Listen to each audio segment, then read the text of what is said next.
I don't mean it. I don't mean kill. I mean just stand. Hey, what you gonna do when they come for your brother?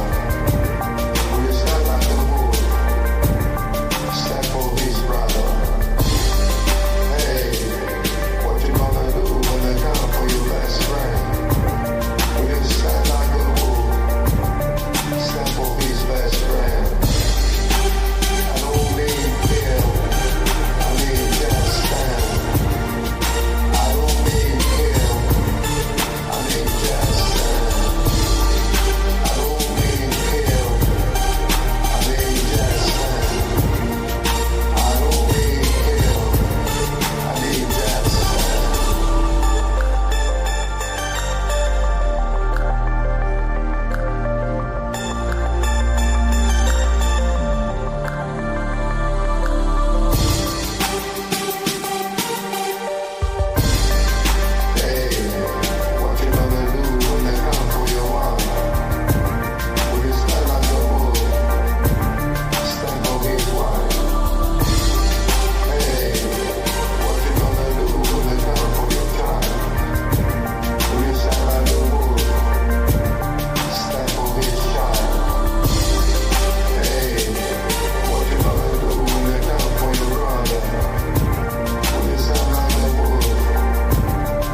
DPA Open Mic.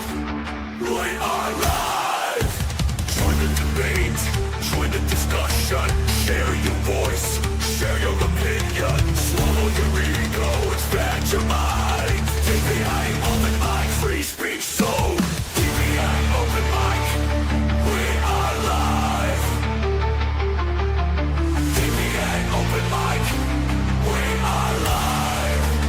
Don't hold back, 'cause here we go. Let's go. Let's go. We are live. Fucking safe space. Let's go. We are live. DPA Open Mic. DPA. We are live. We are live. We are live. We are live. Welcome to DPA Open Mic episode 148. Sorry, 49, 149. And I have no titles for today because I just woke up. So I forced myself to wake up so that I can do this 10 p.m. Eastern timing, so that we can have a totally new timing and try this out. And I hope everything works, I guess. So this DPA Open Mic is multicast on multiple platforms as usual. So on the DPA main channel, the Defense Politics Asia channel with the black logo, and on the DPA Open Mic channel, the new one, and on the DPA Open Mic channel on Rumble and on Twitter, Telegram, and Twitch. So, and for those watching on the main channel, the black icon channel, you can also, if you want to super chat, you'll be on the main channel because that's the only one that's monetized. The Open Mic channel is not monetized, but you should subscribe over there because we want to get enough subscribers to get it monetized. So we're going to drop the link for you guys to join. There's no clear topics to what to talk about. Last week I didn't manage to do because I was really busy. There's no way I'm able to do it. Which is why we skipped 1 week. So this is like a 2-week open mic. So, and the No Kings protest is again happening, which is rather lame. Okay, I dropped the link to join. I believe this is the which one? Oh, okay. I've dropped the link to join the live stream. You can come out and chit chat. You can talk about anything you want on the DPA Open Mic, Rumble, and YouTube channel. Both I have pinned, and I've also dropped it into Twitch, and I have pinned. So, and I'm going to drop it to the DPA Open Mic speaker lounges. So that is more convenient for the regulars. And and yeah, hi Wayne. Hey, what? Yeah, I can hear you. You being a good boy? I have been a good boy. Did I hear wrong? Maybe. It sounds weird. Oh, not much. I just been messing around. You hear about all the One Piece rebellions? The One Piece rebellion? You mean the No Kings protest? No, I mean the One Piece rebellions. One You guys Piece? over in Madagascar and Nepal Well, I carrying the didn't see pirate that. flags. I didn't see that. Any people in the chat, do let us know if the volumes need to adjust for the various people. Yeah, you're sounding very quiet to me. Cool. So what do you think? There's quite a number of things happening, right, this past 2 weeks, particularly the past week. We have Zelensky visiting the White House. We have Putin chatting with Donald Trump for 2.5 hours. We have the No King protest, which is super weird because Trump is not a king. He's an emperor. He's a god emperor. So, they and then it's very funny. They went to the Commonwealth country and then they have to change the name from No Kings to No Tyrant protest. The branding is totally off. It's you cannot say No Kings in UK, so they have to change the name. firefights. Okay, Well, yeah, I mean, idea. like, we've got our kings. We rather like him. He's a sensible guy. So So, did you hear what's happening down in, it's Zaporizhia Oblast? Zaporizhia, the main fighting is over in the east of Huaypole. So that's where the Russians are mainly pushing in the Zaporizhia front. Oh, but that's not the important part. And then what? The Ukrainians hit a train on the track from Mariupol to, just a second, I'll remember the name of that town. Let me check. I have no idea. It also I starts just woke with an up. M. Anyway, it's the main train route from the main part of Russia to into Tokmak. Zaporizhia and Crimea. So trains coming from Crimea avoid Tokmak, completely going to Melitopol. Yeah, Tokmak, that's So- the other place it goes to. Okay, anyway, the Ukrainians hit a train on the tracks. That was about a week ago. Yeah, it It's doesn't still look there. like a breaking news. Yeah, What do you think that's doing to the logistics? no idea, man.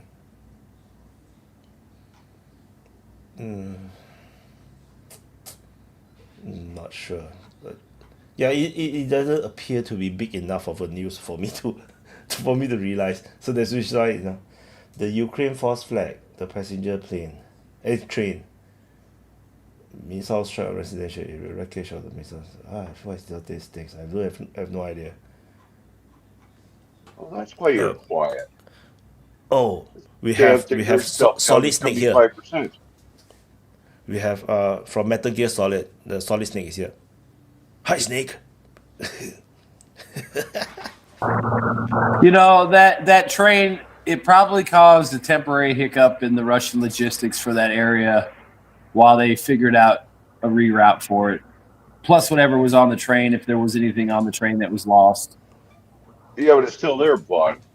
Yeah, but I mean, That's if I'm the a train problem. guy too, I mean, maybe it's just not safe to go out and remove it right now. I mean, Yeah, they fly drones at work crews and road crews and guys doing stuff. So, I mean, maybe it's the same thing. They just don't want to take a chance of them getting a railroad crew smoked.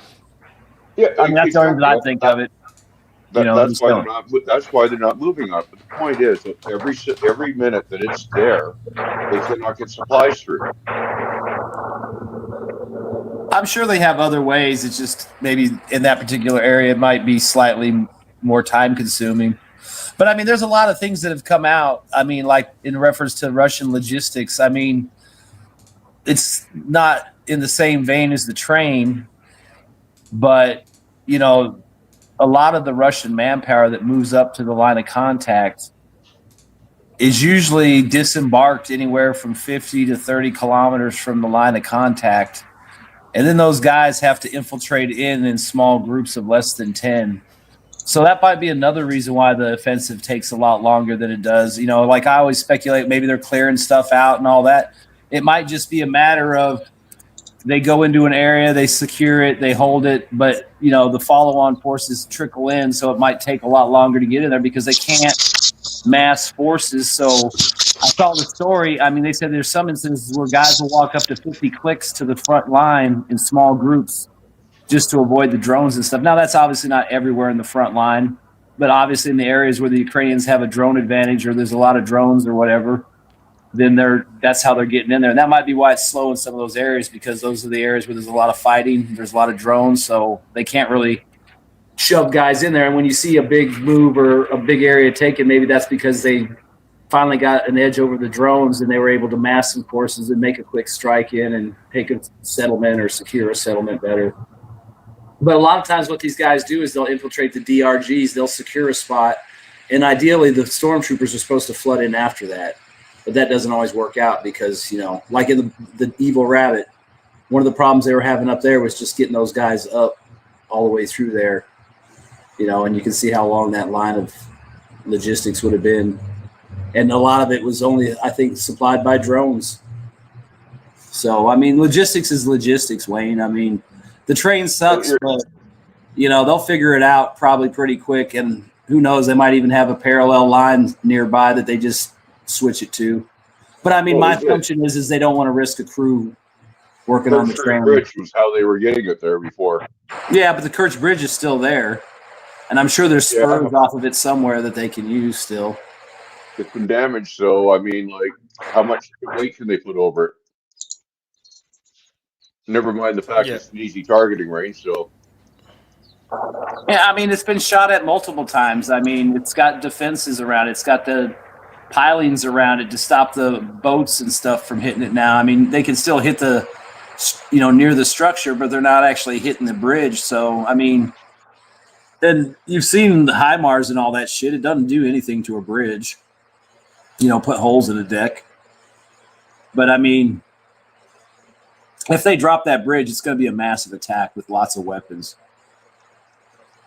It's not going to be this bullshit with a suicide drone boat or a couple Tomahawks or whatever they, some flamingo they pulled out of their ass. Well, they're not going to drop it yet. They're waiting. My guess is they're waiting for a few more Russians to depart.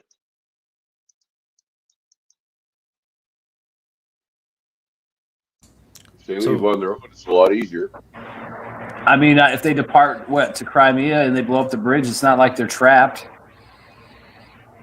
They can just flow from the north of Crimea into southern Ukraine and into Melitopol and Kherson and Nikolaev.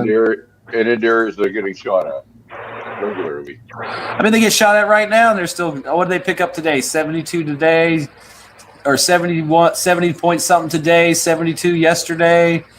It's been like probably in excess of 100 and some kilometers in the last 4 or 5 days. I mean, some of it's been catch-up shit, but, they're losing terrain in all the right places. Kupiansk, all around Komar, Pokrovsk, up around Toretsk. And, I mean, all the hot spots are gone, maybe. We got till October 31st. I'm counting on some shit being gone. Super chat by Johari. So Trump says no Tomahawks, but they will eventually give it either way. No, just real quick. On the Tomahawks, if they were to get any, they'd probably get 30 to 50 of the Block 3s, which are like the oldest. It doesn't sound like the U.S. would give away any of the Block 4s and definitely not the Block 5s because there's smaller quantities and they're more advanced. And the fact of the matter is the Russian air defenses are geared towards shooting down cruise missiles and shit, especially something as old as the Tomahawk. And the other thing is ground-based launchers. I saw a story the other day. I wouldn't be surprised if the United States entire, NATO, whatever you want to call it, doesn't have but a dozen launchers, ground launchers available in the inventory. And that's including 2 experimental Marine single-shot trucks that they started, but they shit-canned the program, so they may or may not even be around to use. That's a single-shot truck, which is, big.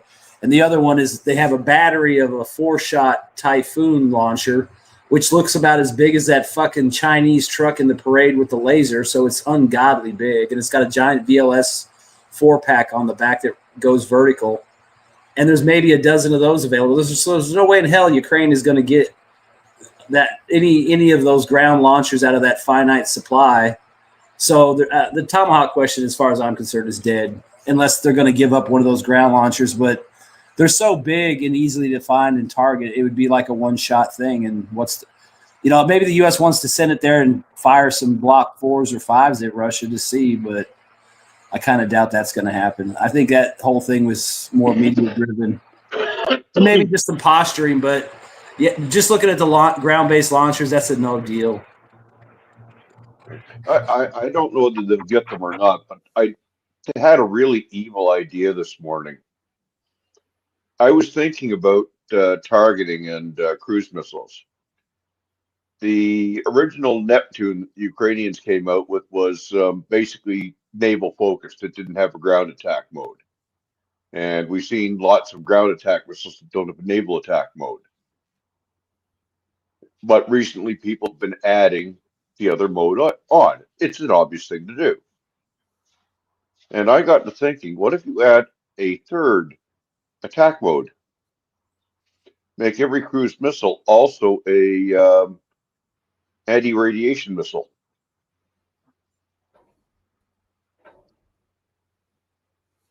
They turn on the radar to take down the cruise missile. The cruise missile takes out the radar. But the chances are that the missile will shoot down the cruise missile because the cruise missile's slow, relatively speaking, compared to like an anti-radiation missile, which is faster and usually launched from a fast jet because you got to get away. Yeah, but if there's 4 or 5 coming in, that just might overload the launcher.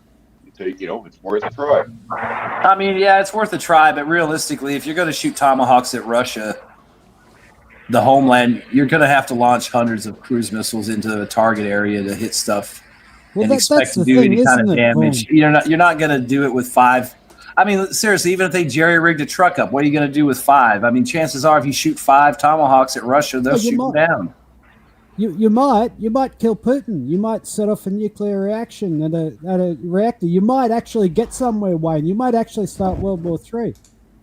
It's like this is silly. Arguing that Ukraine can't do anything. Of course they can. Ukraine can precipitate a nuclear exchange in Europe. Absolutely they can. And there's a lot of people in NATO that actually want that because they're clearly insane. And this may happen, and like this really childish thinking of yours, Wayne. Oh, what if we just poke the bear a bit more? What if we do something else to Russia? What if we do something else to Russia? Well, that has one of 2 outcomes. It either makes Russia stronger by teaching Russia how we want to fight, or alternatively, it precipitates World War III. There is no other outcome. And this is what is so insane about the whole Ukraine conflict. Nobody genuinely believes Ukraine is going to win.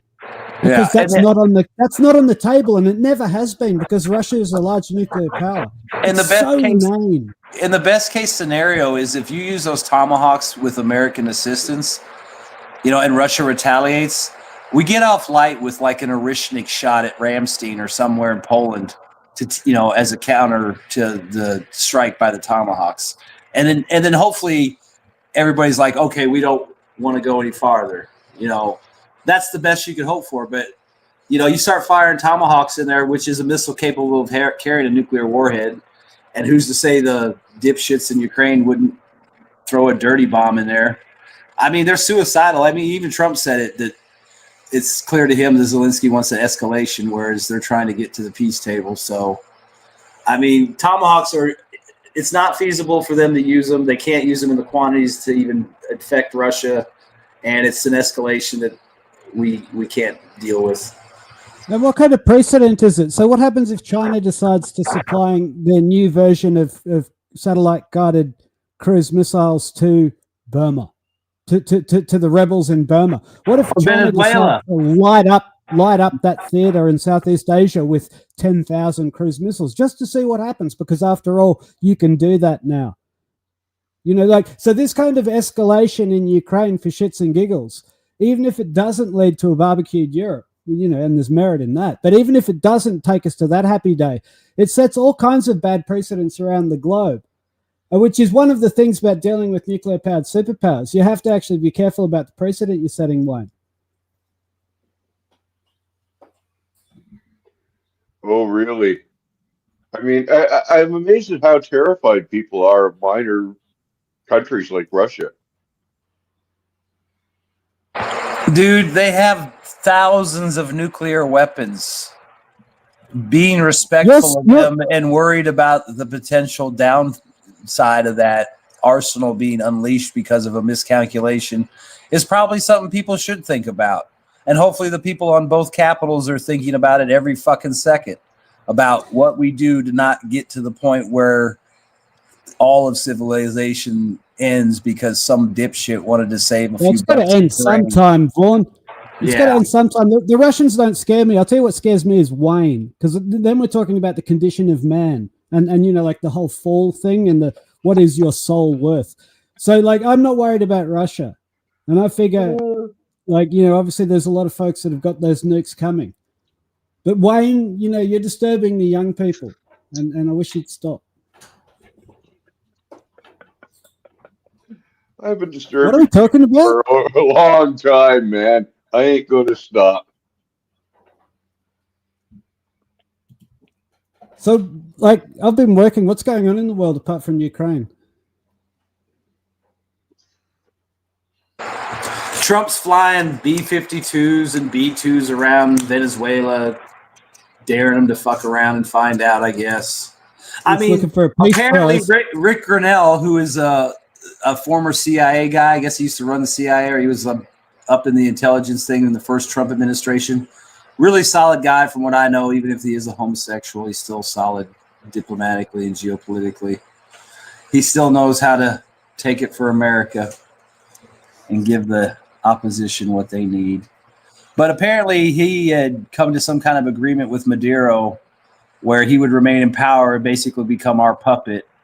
And apparently Rubio nixed the idea because they don't want Maduro in power, which is stupid. It's like, I get you don't like Maduro, but the idea that you can't work with Maduro as your little sock puppet, which he's apparently may have agreed to do, is ridiculous. You worked with fucking Bashir Assad, you worked with Saddam, you worked with the Iranians, you worked with the Israelis, you worked with Stalin. There's plenty of motherfuckers the United States have been friends with and had the Shah of Iran, all these motherfuckers that they did business with, and then, later on they changed their mind. So the idea that they can't keep Maduro on a short leash, it's like, do what we say and you can stay in power, give us everything we want, you can stay in power. And if he doesn't follow through with the agreement, then you smoke him and put in the chick that got the prize. But if you can get Venezuela and all that without firing a shot, that seems to be the smart play. But for what there's another guy here, I'll give him credit, Thomas. He said, well, it's a great deal. No, not a bullet fired and you get the country. He goes, but that doesn't help out the guys that need you to drop bombs and expend ordnance so they can get paid when you have to refill the stocks. So it's probably more along that lines, because if that's a legit deal that Maduro made, then we should take it. But obviously we got to expend a few $1 billion in ordnance first before we can take the deal. But it's kind of lame that was out. I mean, if you're not going to bomb Venezuela, Vaughn, then what's it for? Well, you got the drug boats, 10 pounds of cocaine for $50 billion in missiles. No, that's rookie. That's rookie numbers. We've got factories orders to fill. There's tens of billions of dollars just lying on the table, Vaughn. Oh, last week too, there was a explosion in Tennessee at a factory that builds 155 ammo. The factory does not exist anymore. It was completely obliterated, and 19 people were killed at least.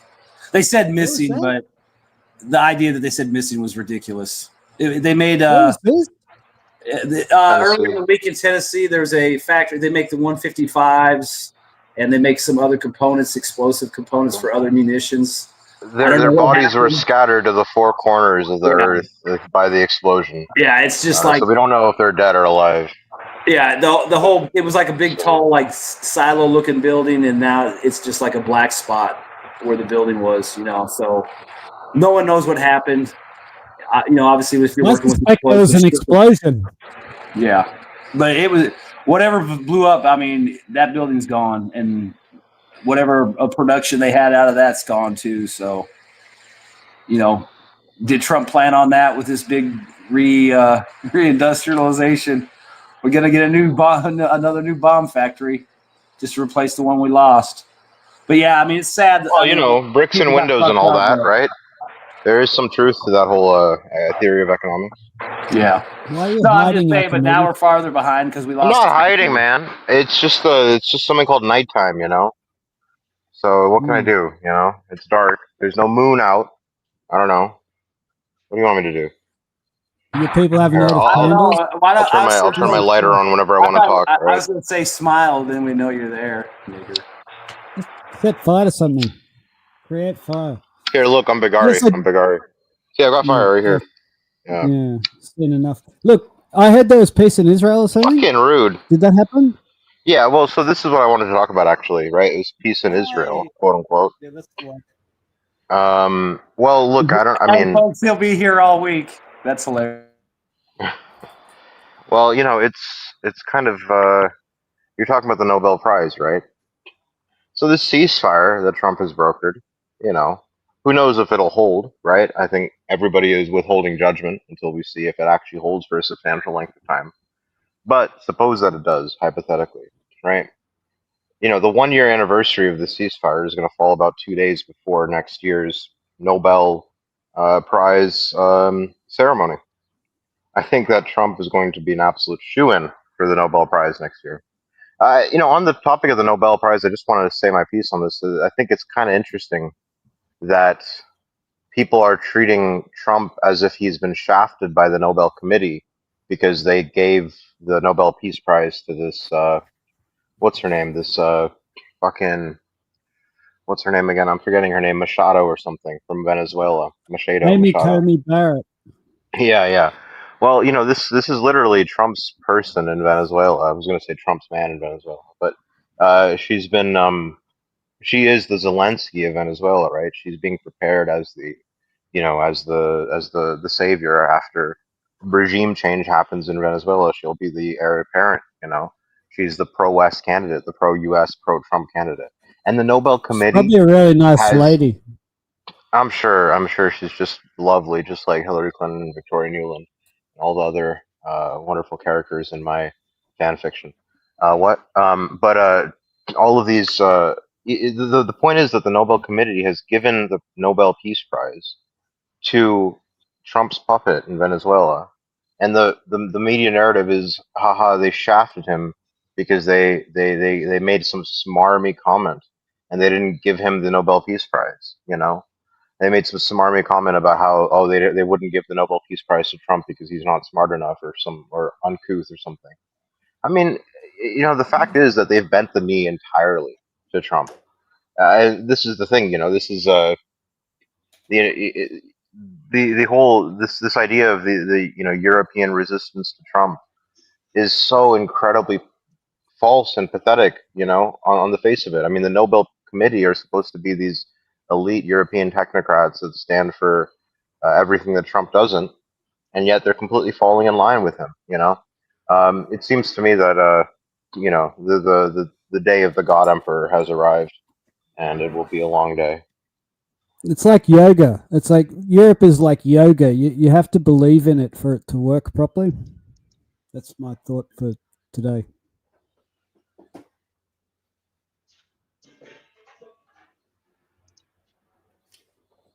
We were talking about the Middle East. Does anyone know, like, have hostilities ceased in Israel? Well, the hostages, or Gaza? Or hostilities have ceased. It looks like hostages have been released by Hamas to the Israelis, and a concordant number of Palestinian prisoners have been released as well. It looks like Tony Blair is all over this, by the way. And there's going to be some kind of technocratic administration in Gaza, which sounds fucking horrible. Is there anyone else in Gaza except Israel at the moment? Like, have any UN troops gone in or anything like that? No. Are the Americans going to go and spread some freedom? No, I don't think the Americans are going to send in any. They said there might be like 200 Americans there at some point, but they made it sound like they were going to be involved in like organization and logistical shit, not anything else. But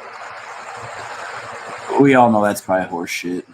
Yeah, bingo and hand out some cokes.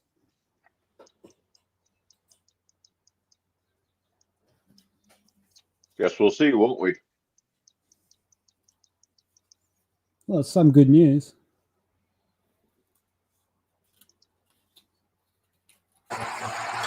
Someday you'll bend the knee, Wayne, when you become the 51st province. Is there any news on that? No. The Canadians are still being obstinate, denying their destiny, living in the past. They just want to feel valued. They want to feel like they're worth taking by force. They want to feel Prince Charles's chubby sausage fingers running through their hair.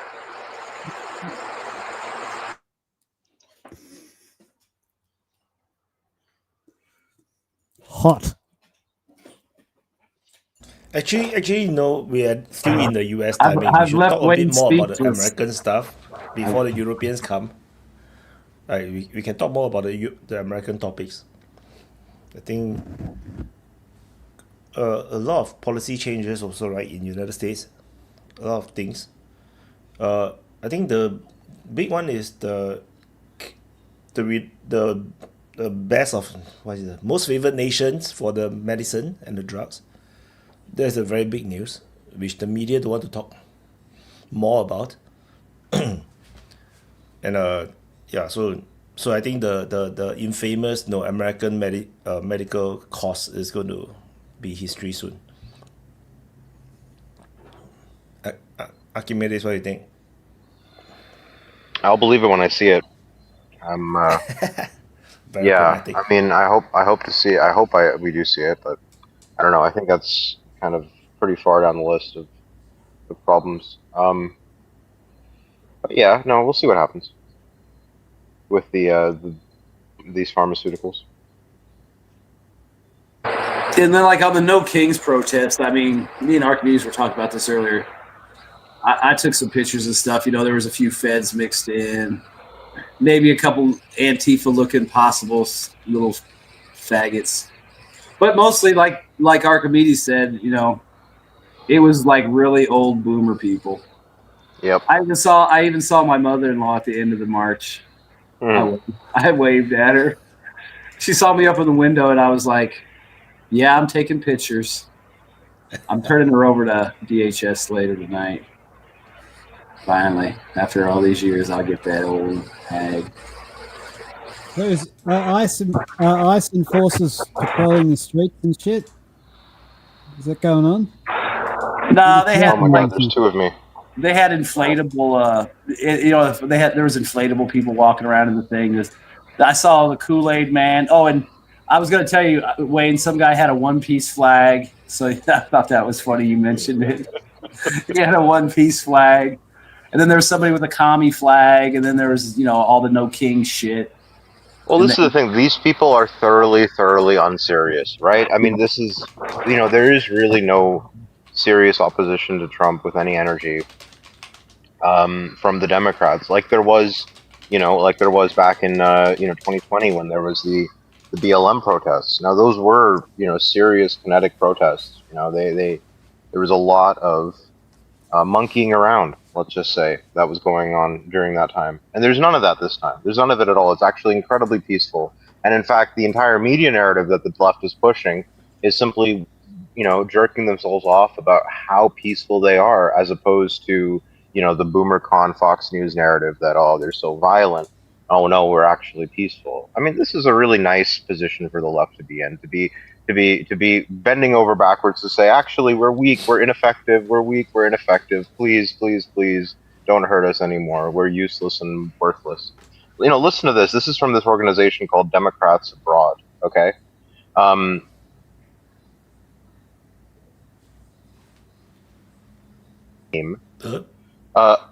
Of other events around the world to, quote, no tyrants. The fuck? What I liked was the statement by the Speaker of the House of Representatives.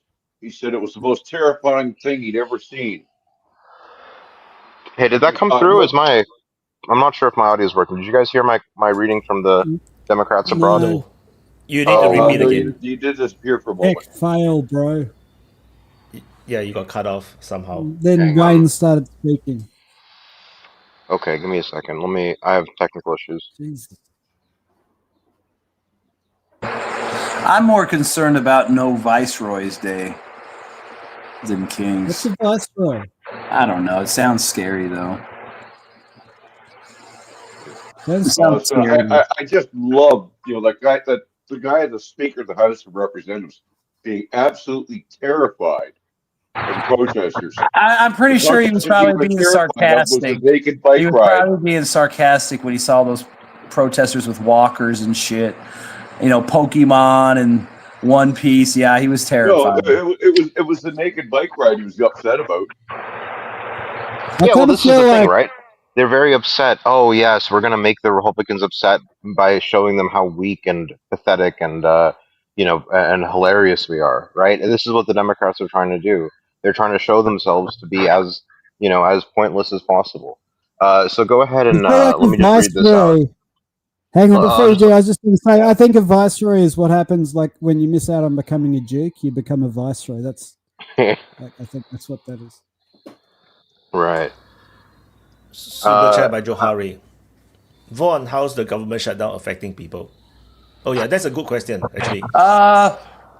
Well, supposedly, like a lot of the government employees aren't getting paid. The military's not getting paid. Supposedly, I don't know. Usually they figure that shit out, and even if they don't get paid, they still get back pay. So it's not like they'll be out anything other than the This happens inconvenience. every 2 years. Yeah, I Who mean, gives a shit? the only thing that might come out of it that would be noteworthy would be if they actually fire a bunch of these people during the shutdown, which is legal.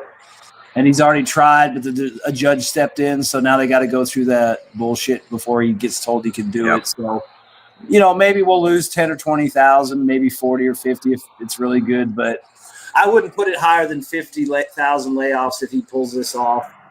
But even then, I don't know what that's really going to affect or what area that's going to be in. If it's like in worthless departments, then that would be great. But if it's in places we actually need people. Well, this was one of the great wins of the early Trump 2025 administration, right? Was killing USAID, or not quite killing it, but almost killing it. And that's what we want to see more of. Or what I want to see more of anyway. I won't speak for anyone else. Is the destruction of this bureaucratic state. And part of that is, just to come back to what I was saying earlier, is this organization called Democrats Abroad. And I just want to read something from them. They're talking about the No Kings protests being organized around the world, not just in America, because after all, we do have to all unite against Orange Hitler. A few notes, quote, "We've changed the No Kings theme of other events around the world to No Tyrants, so as not to mix messages in a country with a monarchy. We're also swapping out no crowns in favor of no clowns. Come dress as a Trump clown, as Donald Trump himself or as one of his cronies." I think this whole thing is a psyop to. It's just a psyop to fucking make Democrats make fools of themselves. I Honestly, tried to dress up like Kristi Noem earlier, but I just couldn't get the makeup right. It kept fucking. I think, Yvonne, I think that's illegal in Trump's America. You can't do that anymore. Oh shit! Well, I didn't videotape. The lady that hates dogs. Doesn't she hate dogs? Yeah, she shot a dog because it wasn't trainable, apparently. Toby, I've been in VCs where you've had fucking peanut barking. I think you're not. Don't say that you're above that type of behavior. One bad day and you'd snap. Yeah. I don't shoot my dogs. I'm not some psycho from Alabama. Hey, she's from South Dakota. Same thing. Wow. The ignorance on display. Anyway, I gotta run, guys. It's pretty late here. Have a good evening. You better get some sleep before that invasion. Yeah, I need my beauty sleep. Look, this is what you need a lot more than that. Screen. Oh, I really don't want. I don't want the house tour win. See, two different screens. 2 screens, huh? Woo! Yeah. I decided to get fancy. Makes working easier. Anyway, have a good evening. Yeah. See you, Win. I got 3 screens. Yeah. So I have a question about. Go ahead. I have a question, Wyatt, for you about the Ukraine reporting. I've just been watching the reports over the last couple of weeks. It seems like both sides have accepted that they're going to go back to the borders. I see the advances in Donetsk towards the borders with Pokrovsk and the rest of it. They seem to be stopping when they get to the borders of Zaporizhia. Yeah, but it's not. Do you think we're just going to see Yeah, but Russia is not doing any massive movements. It just seems to me that Russia is just grinding it out, and that both sides might be essentially waiting for the peace to break out, and that it will be along the lines of what Russia has already proposed.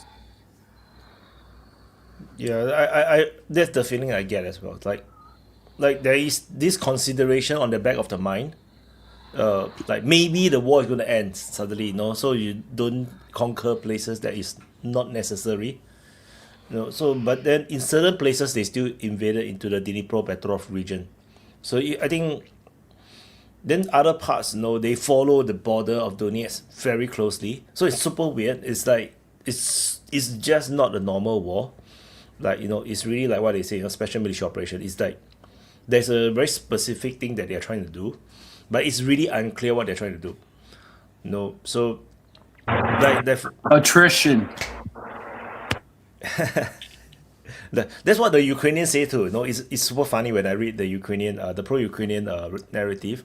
They're saying exactly what the pro-Russians are saying. Is that it's not about conquering grounds. It's about attritioning and killing off the enemies.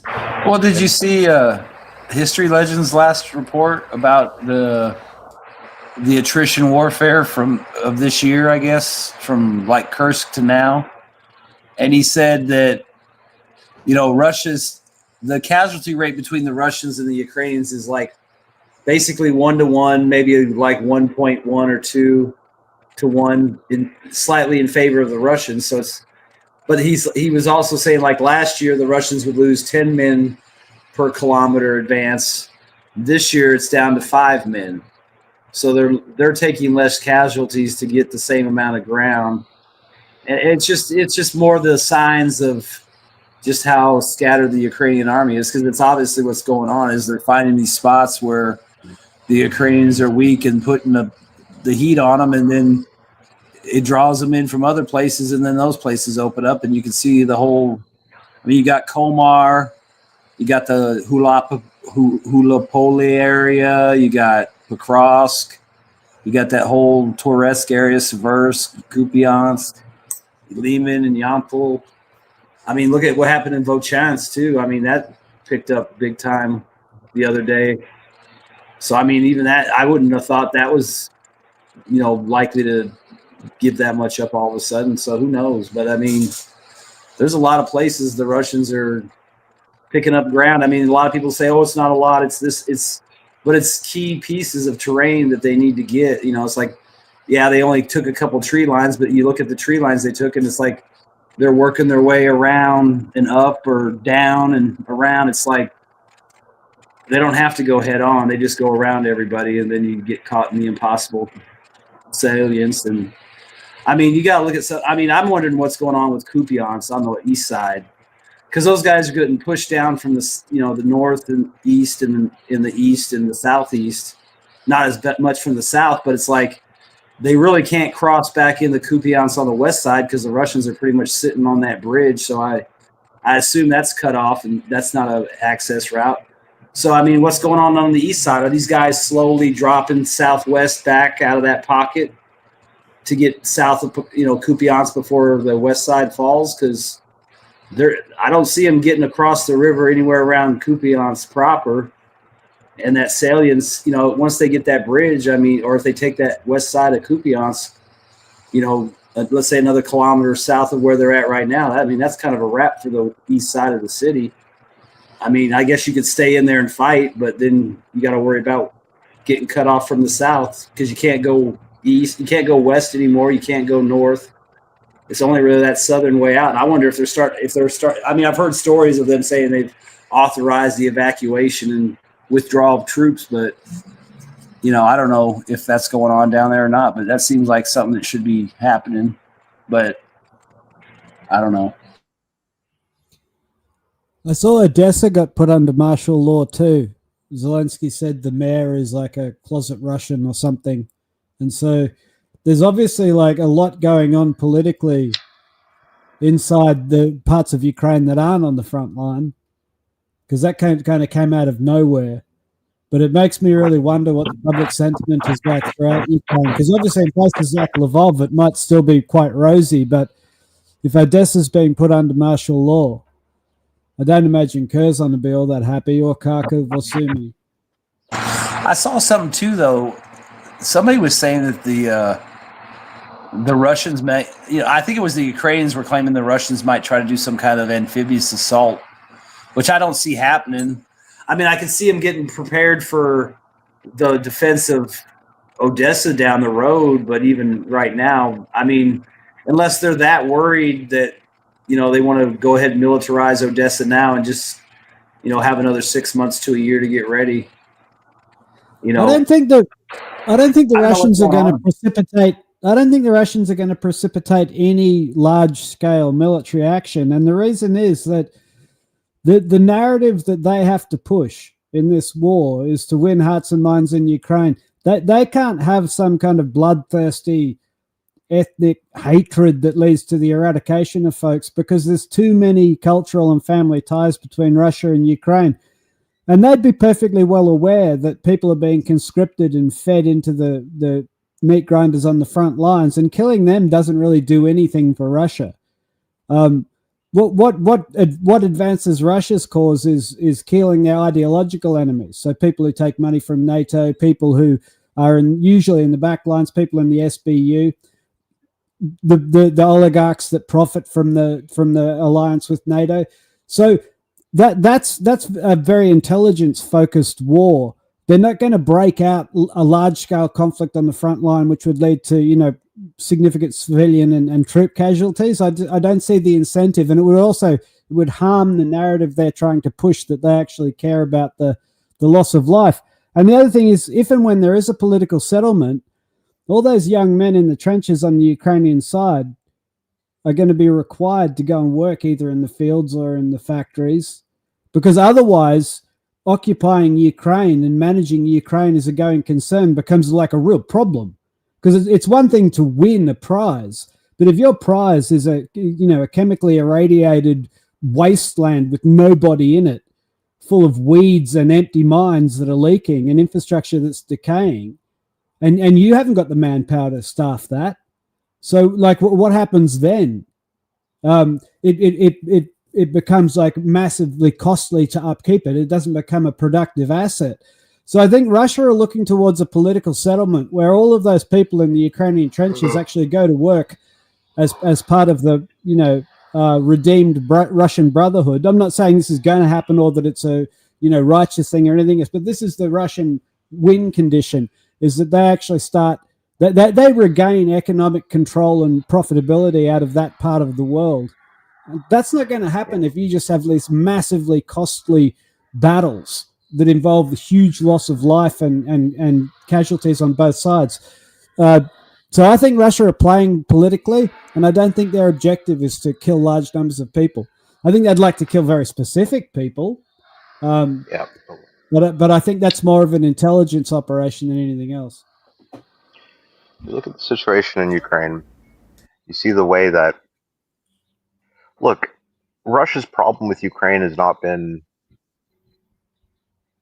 exactly some specific territory of the Donbass, right? I mean, look at the idea that Russia simply needs to, that their win condition, as you put it, is simply to achieve, the 4 oblasts, like those particular lines in the sand, right? Like, what's so special about those lines? I mean, if you look at the map of Russian speakers and Russian ethnics in Ukraine, it doesn't exactly conform to that line. There's a huge amount of Russian speakers and culture and in Odessa, and Kharkiv and all the rest, and the rest of that sort of zone. Well, sure, yeah. No, but this is the thing, right? It's a spectrum. It's a spectrum. Some people believe that Russia begins in Alsace.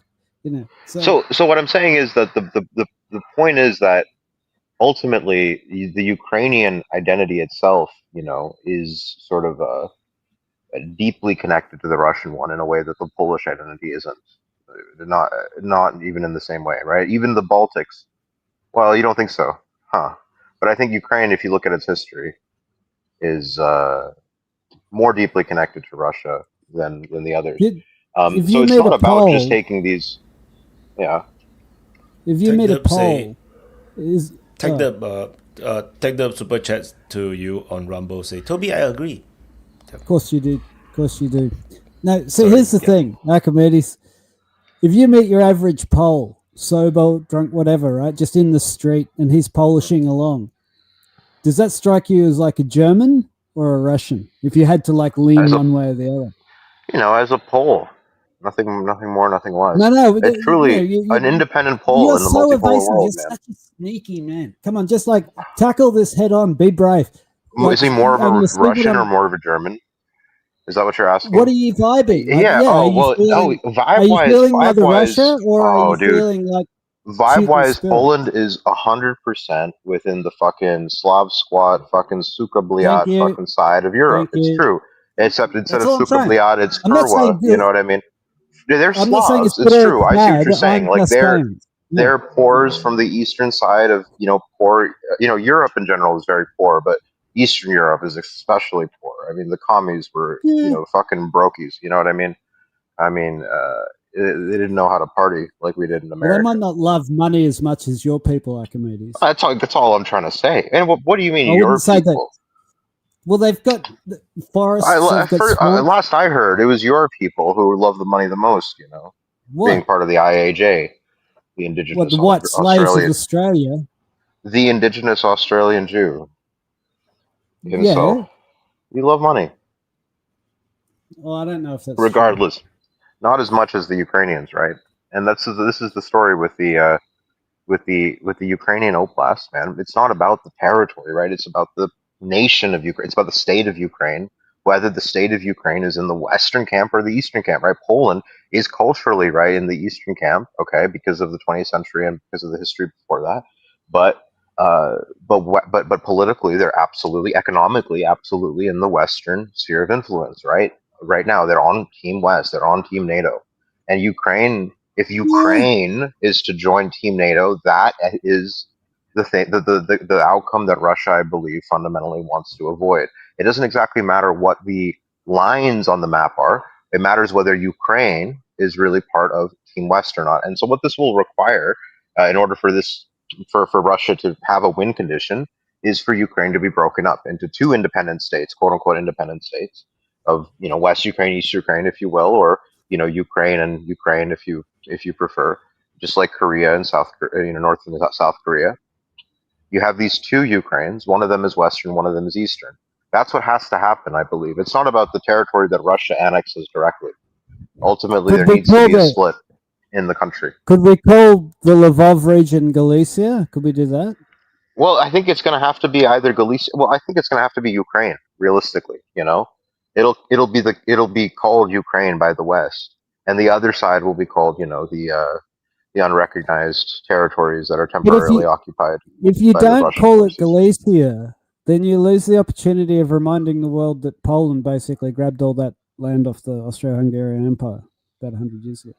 Well, you'd have to Policize Galicia. That's part of the deal. Like, what's the Polish version of Galicia?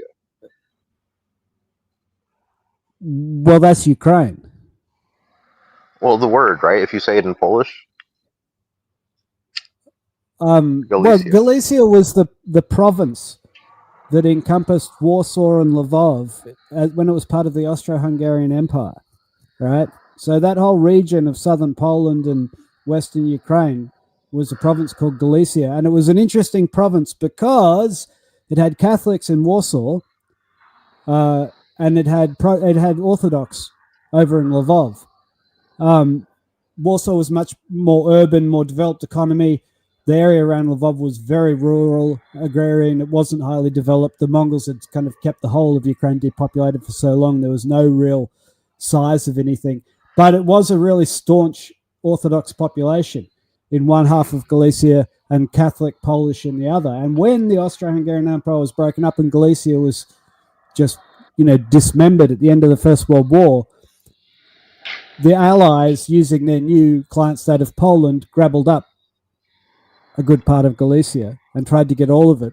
And they ended up fighting the Orthodox folks who were Banderas people, right? Banderas people actually lived in what is now Poland because they were in like the middle part of Galicia.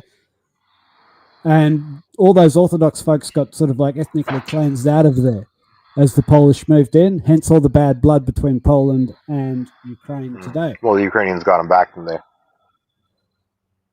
Well, Yeah, kind of. Well, the Germans did, right? And this is why Bandera and his folks were like cheering on the Germans, because the Germans invaded Poland and did away with this allied concept of a Polish state briefly. Mm, That didn't mm. that didn't last very long, because at the end of the war it rose again from the ashes. So Well, I just think that if we're going to go back to a two-state solution, if you've got a Western Ukraine, that's the context it's going back into. You're talking about a place that used to be part of a bigger place that was a big problem place. So I don't know. I just don't know how viable it is to have a Western Ukraine, just because of the history with Poland, the history with Hungary, history with Belarus, the history with Russia. I don't know. I just kind of feel like if there was going to be such a state as Ukraine, then there would be a state called Ukraine, and there kind of isn't. It's just a shit fight, like leftover battlefield from Second World War that no one wanted. So I don't know. I well, really have no idea how so it's going to pan I out. mean, could it become like some new form of Ukraine? Like it could be renamed to Malorussia or something, or Novorussia, Yeah, the whole thing. I mean, the point anything is could that happen. I mean, those people but might the be point really is it nice needs to and be pink, split pink up. ponies, but it doesn't look like it. It looks like Wow. they're carrying on the Bandera ideology of trying to create a pure ethno state in the middle of Western Europe, middle of Europe, which is bananas, right? Nevertheless, here we are, right? You do have a group of people, like, I'm not saying Nazi because that's a German thing 80 years ago, whatever, 100 years ago, but the thing is about the ethnocentric ideology of Bandera. He barely even called it ideology. He didn't read books or anything. He's just like this goon, right? And a young man. But this ethnocentric idea that a state is born from bloodshed and violence, it's fascinating from like a poetic, Mm. academic, theoretical point of view. But it's going to get you curb stomped in the modern world when you're talking about states that have got serious weapons, let alone nukes.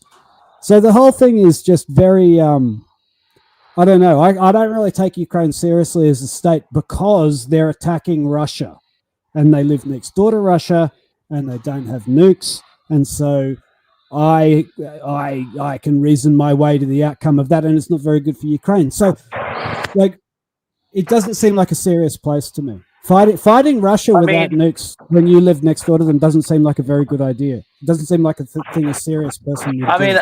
I think like some of the things that'll have to happen with whatever's left of Ukraine is, the Russians are going to have, I stand by, they're going to have to control an area around Chernobyl. Realistically, they're going to have to cut over across the Dnieper at some point and take Kryvyi Rih, because that's another nuclear site. And then eventually they're going to have to get down to Odessa, however they do that, by force or negotiation. And they need to link up with Transnistria. And, that needs to, and run it up along the Dnieper, do whatever you want to do with Kiev. Maybe it's an open city. Maybe it's a neutral city. Maybe it's Russian. Maybe they take everything on the east side. I don't know. But I think the bottom line is like whatever's left of Ukraine. I would assume the Russians will have a heavy presence there, whether they're wanted or not, to finish hunting down and dealing with nationalists and other political issues and problems. So, there'll be the Civil War. There'll be, basically the, Nazi hunter 2.0 that's going to go on across, Ukraine and Europe and wherever, So, I think it'll, maybe somebody smart could get in there and just say, hey, turn us into like a transportation hub or something beneficial to the surrounding countries. I don't know what that would be, but really, they need to really be kind of neutered into a small area. I joke around with Miro and say the Polish should just move in there now and say they're there to stabilize the area, and then just don't leave. Just kind of forget to leave, and maybe in a few years nobody will care. As long as it's stable and stuff, it doesn't really matter what happens. But I think the bottom line for Russia is that place has to be, set up the way they want it, all the way around it, and then they're going to probably have a real big say in what goes on inside of whatever's left of Ukraine, the dirty work and the rebuilding, through proxies. But I agree with all that. I agree with all that, but like I don't see how the Dnieper can be part of an independent Ukraine or a Western Ukraine, and the reason is Belarus, because like Russia already control the mouth of the Dnieper. the Dnieper it goes right up into Belarus to Minsk, right? That's their port channel. That's their artery, commercial artery for all their exports and imports. If that belongs to geopolitically the other side, then Belarus is really like not winning. If Russia and Belarus together can control the whole of the Dnieper, so in other words, if they get Kiev and they get the Dnieper and a buffer zone along there, that is geopolitically fantastic for the relationship between Belarus and Russia. I mean, I kind of think that's how it's going to be. You know, whatever. I think it has to be more than anything, because at the end of the day, the thing that really founds any of the idea of Ukraine is the same thing that founded Russia, right? The Kievan Rus, right? I mean, Kiev was one of the prime cities out of the 8 or 9 big cities that were around there, were part of the Rus, and Kiev was the first among them. So it's central to the Russian identity in a way that the rest isn't. And so it's very important, I think, for Russia to control Ukraine, which is capitaled in Kiev, right? But whatever is capital in Kiev, I think it's important for Russia to control the Kiev Republic, whatever it is. Okay? Now, the problem I have is if Russia takes over, comes out with a favorable political environment wherein they have a friendly government in Kiev, okay, sitting on the bank of the Dnieper, then in that scenario, we have a problem. We have a big problem with the West. We have a big problem with Lviv. Okay, because now all of a sudden you have a little Donbass in mirror in the West with Lviv. And you're going to have little green men, little blue trannies coming across. And it'll be a big fucking problem. All right. Well, that's where I think Vaughan's right. I think what Vaughan said will happen then, where the Polish will just move in to keep the peace, and then they'll just never leave. And I think that at that point, what will happen is the people of that region will be given a fair choice. It's like, do you want to become part of Poland and thereby join the EU and be able to travel the West freely, which is what everybody there wants? Or alternatively, do you want to be an independent Ukraine and be occupied by Poland and basically be on life support with no real industry and arguing with Poland? And that could carry on for a long period of time. But I believe the people would vote to actually just become part of Poland so that they get their EU benefits, right?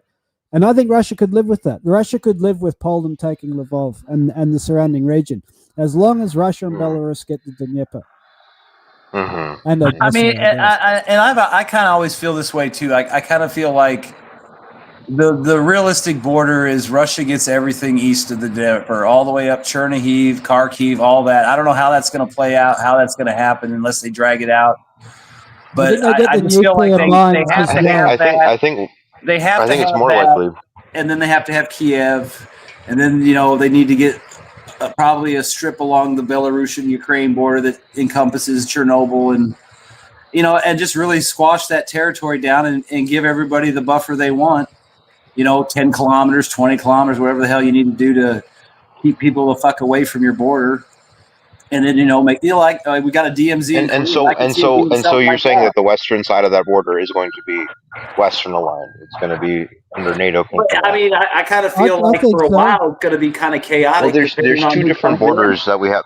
There's 2 different borders you have to talk about, right? The border between Russia and the West in terms of their spheres of influence, and the borders between Russia and whatever state is on the other side of the Russian Federation's state borders.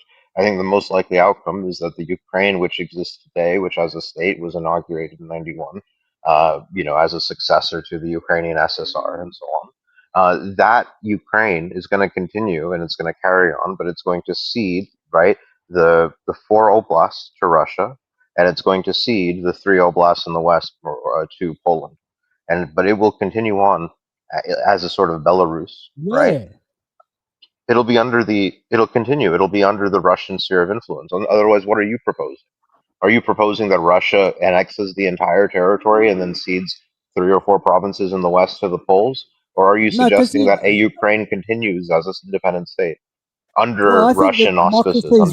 I think democracy is incredibly important. And so I think that the Russians and NATO should both engineer democratic referenda to get what they want. I'm asking, well, what do they want, Toby? What are you saying that they want? Do you think that Russia's going to annex the entire country?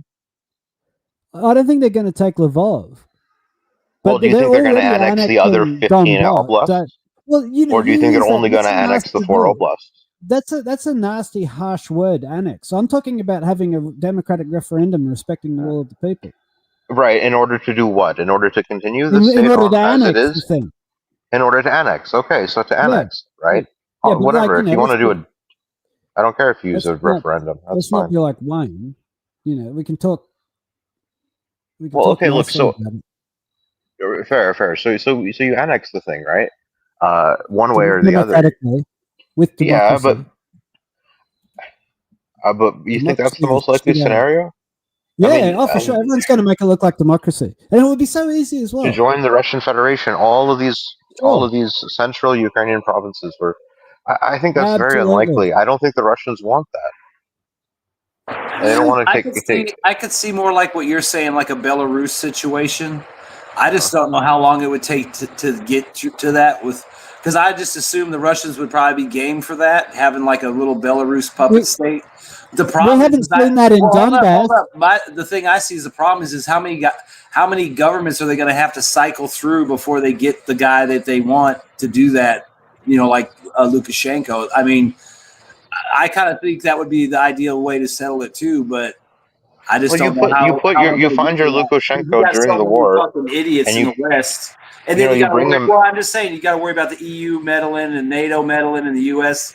What I mean? I'm just saying how that would probably work out the best. But where's their Lukashenko? So now we're saying the win condition for Russia is this incredibly maximalist position where they annex 85% of Ukraine. What you're saying is, I mean, if they want to have a working Belarus like they got with the real Belarus, then they've got to find a Lukashenko, and I mean that's going to take some time to sort out.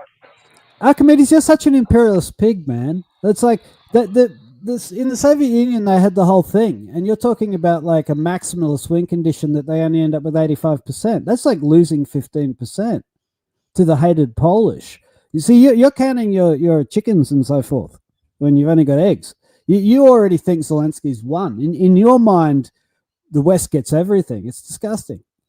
No, I listen. If they were going to create a new Ukraine, we would have seen it in the Donbass already, Donetsk and Lugansk, and the areas down around Kherson. They'd all be united under some flag of southern Ukraine or whatever. But instead, what we've seen is that each one is independently joining the Russian Federation as its own state. And I've noticed that's been really conspicuous. And I think that's very deliberate. I don't think that, the Russian imperialists, God bless them, are all that enthusiastic about Belarus as a concept, or Ukraine, or Kazakhstan, or any of the other nations that arose as part of the, dissolution of the Russian Empire after the First World War. And so I think that what they would much rather is to have independent republics, small, join a huge union. What have they got, 90 different republics or something in Russia? That's the system they know. That's the system that works for them.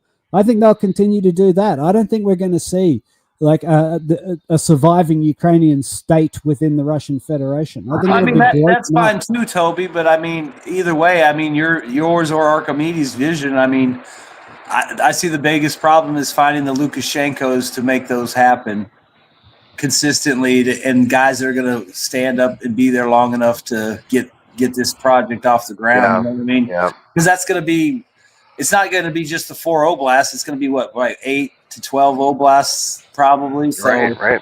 You got to find Prigozhin. No, but I mean, think about it. You got to find 8 to 12 guys. You got to vet these guys. You got to put them in and see how it goes. Yeah, it's doable. We needed Prigozhin. Prigozhin is off the board, Vaughn. They just need to find the people. Look, Belarus did it. Is off the board, Vaughn. I see what you're trying to do here. You're trying to say that Prigozhin would have been the man. He's off the board.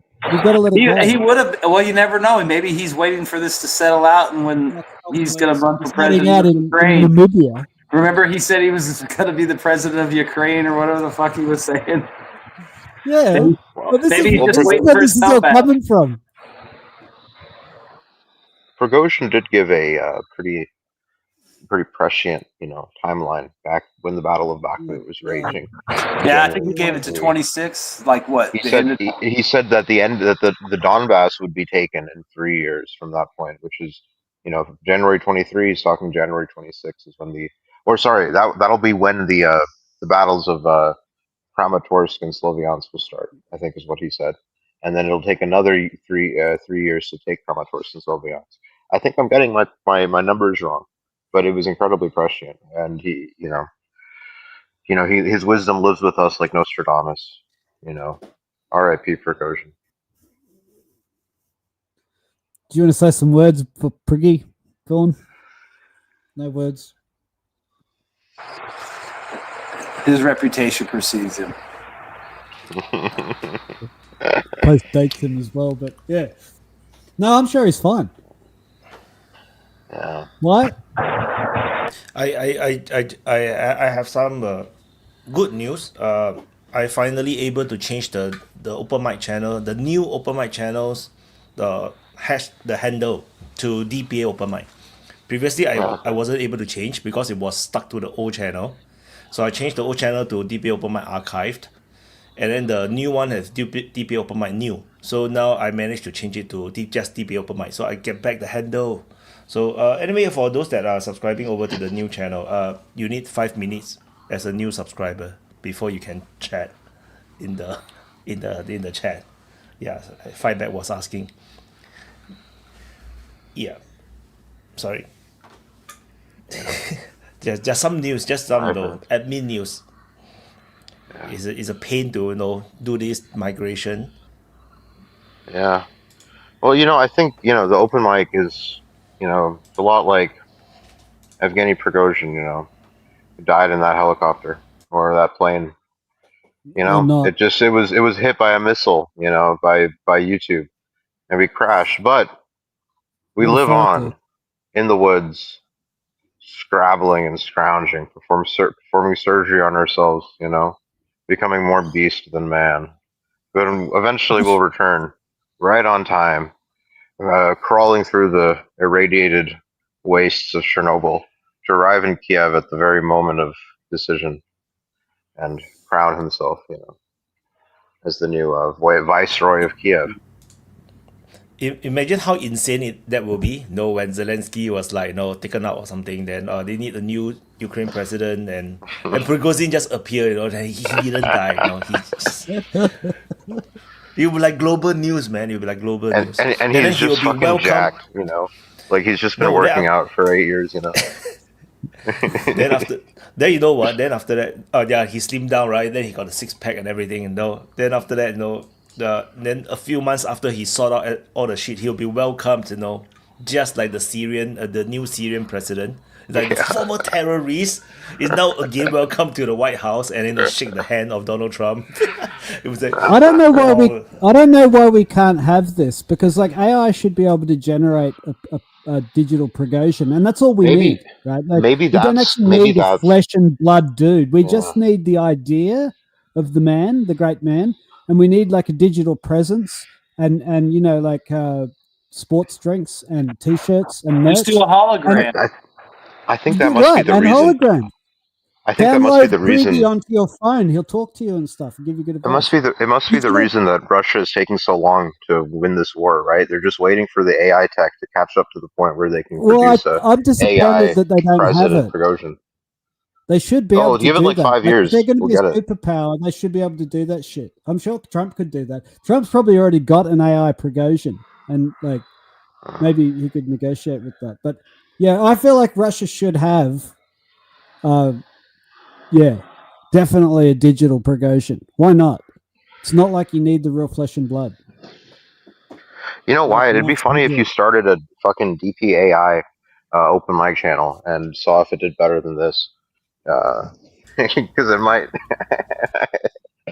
The way that the internet is fucking developing these days, it's just a fucking tragedy, isn't it? I mean, this AI stuff is absolutely just eating the internet alive, and honestly, it kind of makes me happy because it's making me want to, touch grass a little bit more, or it'd be funny too.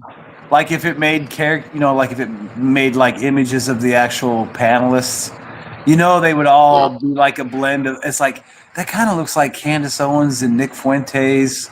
That guy kind of looks like Joe Rogan and Michael Noel. It'll be some stupid shit like that. You'll be able to pick. Is that Tucker Carlson mixed with Candace Owens? Well, You know, this was the shit like that. this was the plot of Fahrenheit 451. Literally, right? Is basically you have these auto-generated, families that you watch on your little sitcoms in your on your walls, right? Yeah. What's the super chat? Anyone knows what happened to General Surovikin? He's still around, right? He just got demoted. I think he's still in Africa, I guess, if I'm not He's in wrong. Africa. They Yeah, sent his he's ass heading on a the mission to Africa call, I Africa. think. I think he's Man, heading the African call. he But really fucked up then for them to send him on the fucking Africa course. He killed Prigozhin, and then he took Prigozhin's place in I guess Africa. so.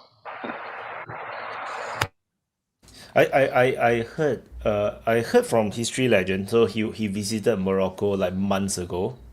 I think it's Morocco. Yeah. I think it's Morocco. Then after that he told me that he saw like Russian convoy like those Wagner type mercenary type, but Russians. So I think it's Morocco or some some North African countries, and then he's like He saw Prigozhin. He's fascinated. Yeah, I He don't didn't know. I say don't that. He think, just hinted that. did he say? I don't think so. No, but yeah, We could put it out there. because everybody, all the guys was like looking at his girlfriend. Because history legend's girlfriend is very pretty, so as the convoy go past, everybody was like probably whistling at her or something. So that was interesting. The horrible patriarchy at it again. If you But this doesn't happen in the UK. They have female police officers there who spend their tax dollars going on runs through the park in revealing clothing in order to honeypot men into leering at them and making and whistling at them so they can arrest them because it's illegal to do such things in the UK. What was it? Yeah, That little girl what who a went to fucking her country, huh? house? Because some little girl, I guess, looked at a fucking tweet or something that was offensive. So these two cops show up to her house to take the phone. And the girl Yeah. was like retarded too. It's like, yeah, fuck her up some more. She's already retarded. She probably doesn't even know she looked at something fucked up and you're going to take her phone. Fucking dicks. I think it's easy to misunderstand the British. When you're as close to perfection as that nation currently is, the little things that you have to improve to, a lot of people don't understand them. Well, there's only one country in They this don't world have better tax than Canada. dollars, Archimedes. They have pounds, for goodness sake. Oh, tax pounds. You're so American centric, man. It's like, show some respect to Europe. Look, dude, the dollar is a generic term, bro. You know what I mean? Like, dollar means money. Think about it. It's Spanish, Think isn't about it? it. Well, yeah, exactly, Dollar bro. reduce? Exactly. It goes back to the Spanish dollar, right? The Yeah, silver the dollar dollar. reduce. Yeah. Yeah, the dollar do is what you have in Australia. That's amazing. No, that's the original in Castile. The dollar do. Yeah. Tell people. I don't believe you. Come on. You're weaving it out of whole cloth. No, it could Telling a tall totally tale. be true. The It's really hard dollar-y-do. to know how people used to pronounce old words. That doesn't even sound Spanish. Maybe we should ask Willie OAM. You would know. We should ask Willie GPT, bro. They're gonna replace us all with AI. The I'm going to Chat GPT, the great, powerful, and terrible, man. I was wondering. Yeah, go on.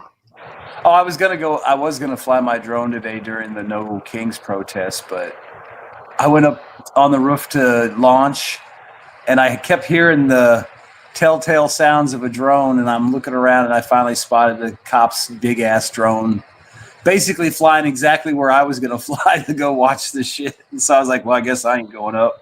I don't know what kind it was. It was a quad, but it was pretty fucking nice. It looked like it probably had a nice camera and a thermal. And that motherfucker just sat there for like an hour and hovered and never moved, just watching this one area where they were protesting until they started moving, and then it moved. But there was a helicopter flying around too, so I was like, I guess I'm not flying today. Yep. But yeah. Absolutely no violence from the lefties whatsoever. Absolutely I saw a few no people signs in the of life. crowd, but Yeah. Other than that, I don't think anything happened. Unless something happens tonight, but if it does, we'll hear about it in the morning. It won't matter. Yeah, nothing's gonna happen, dude. The left is so old, man. The left No, is I'm made just out of saying there old was people. some people mixed in, but like it was from like 2 to 5, and like at 5:15, I mean they were just streaming out of there back to their cars. All these Yep. old people with walkers and shit. There was even some fucking Stephen Hawking fuck with a "No King" sign in his mouth. It was fucking crazy. There was a guy that was holding a giant sign up saying he was a proud autistic. Super chat by yeah. Tech Dub. Europe deserves no respect. Yeah. Oh, by the way, the StreamYard now can do sound effects, so I can like do like Amazing. Where is Europe? So like when you see Ashton Cirilla, or no, Sarah Ashton, make the little boing noise for Wayne. boing. Should we talk about Lambo while he's not here? No. How's he getting along? I haven't seen that. SU-35, SU-35, SU-35. Maybe he'll appear.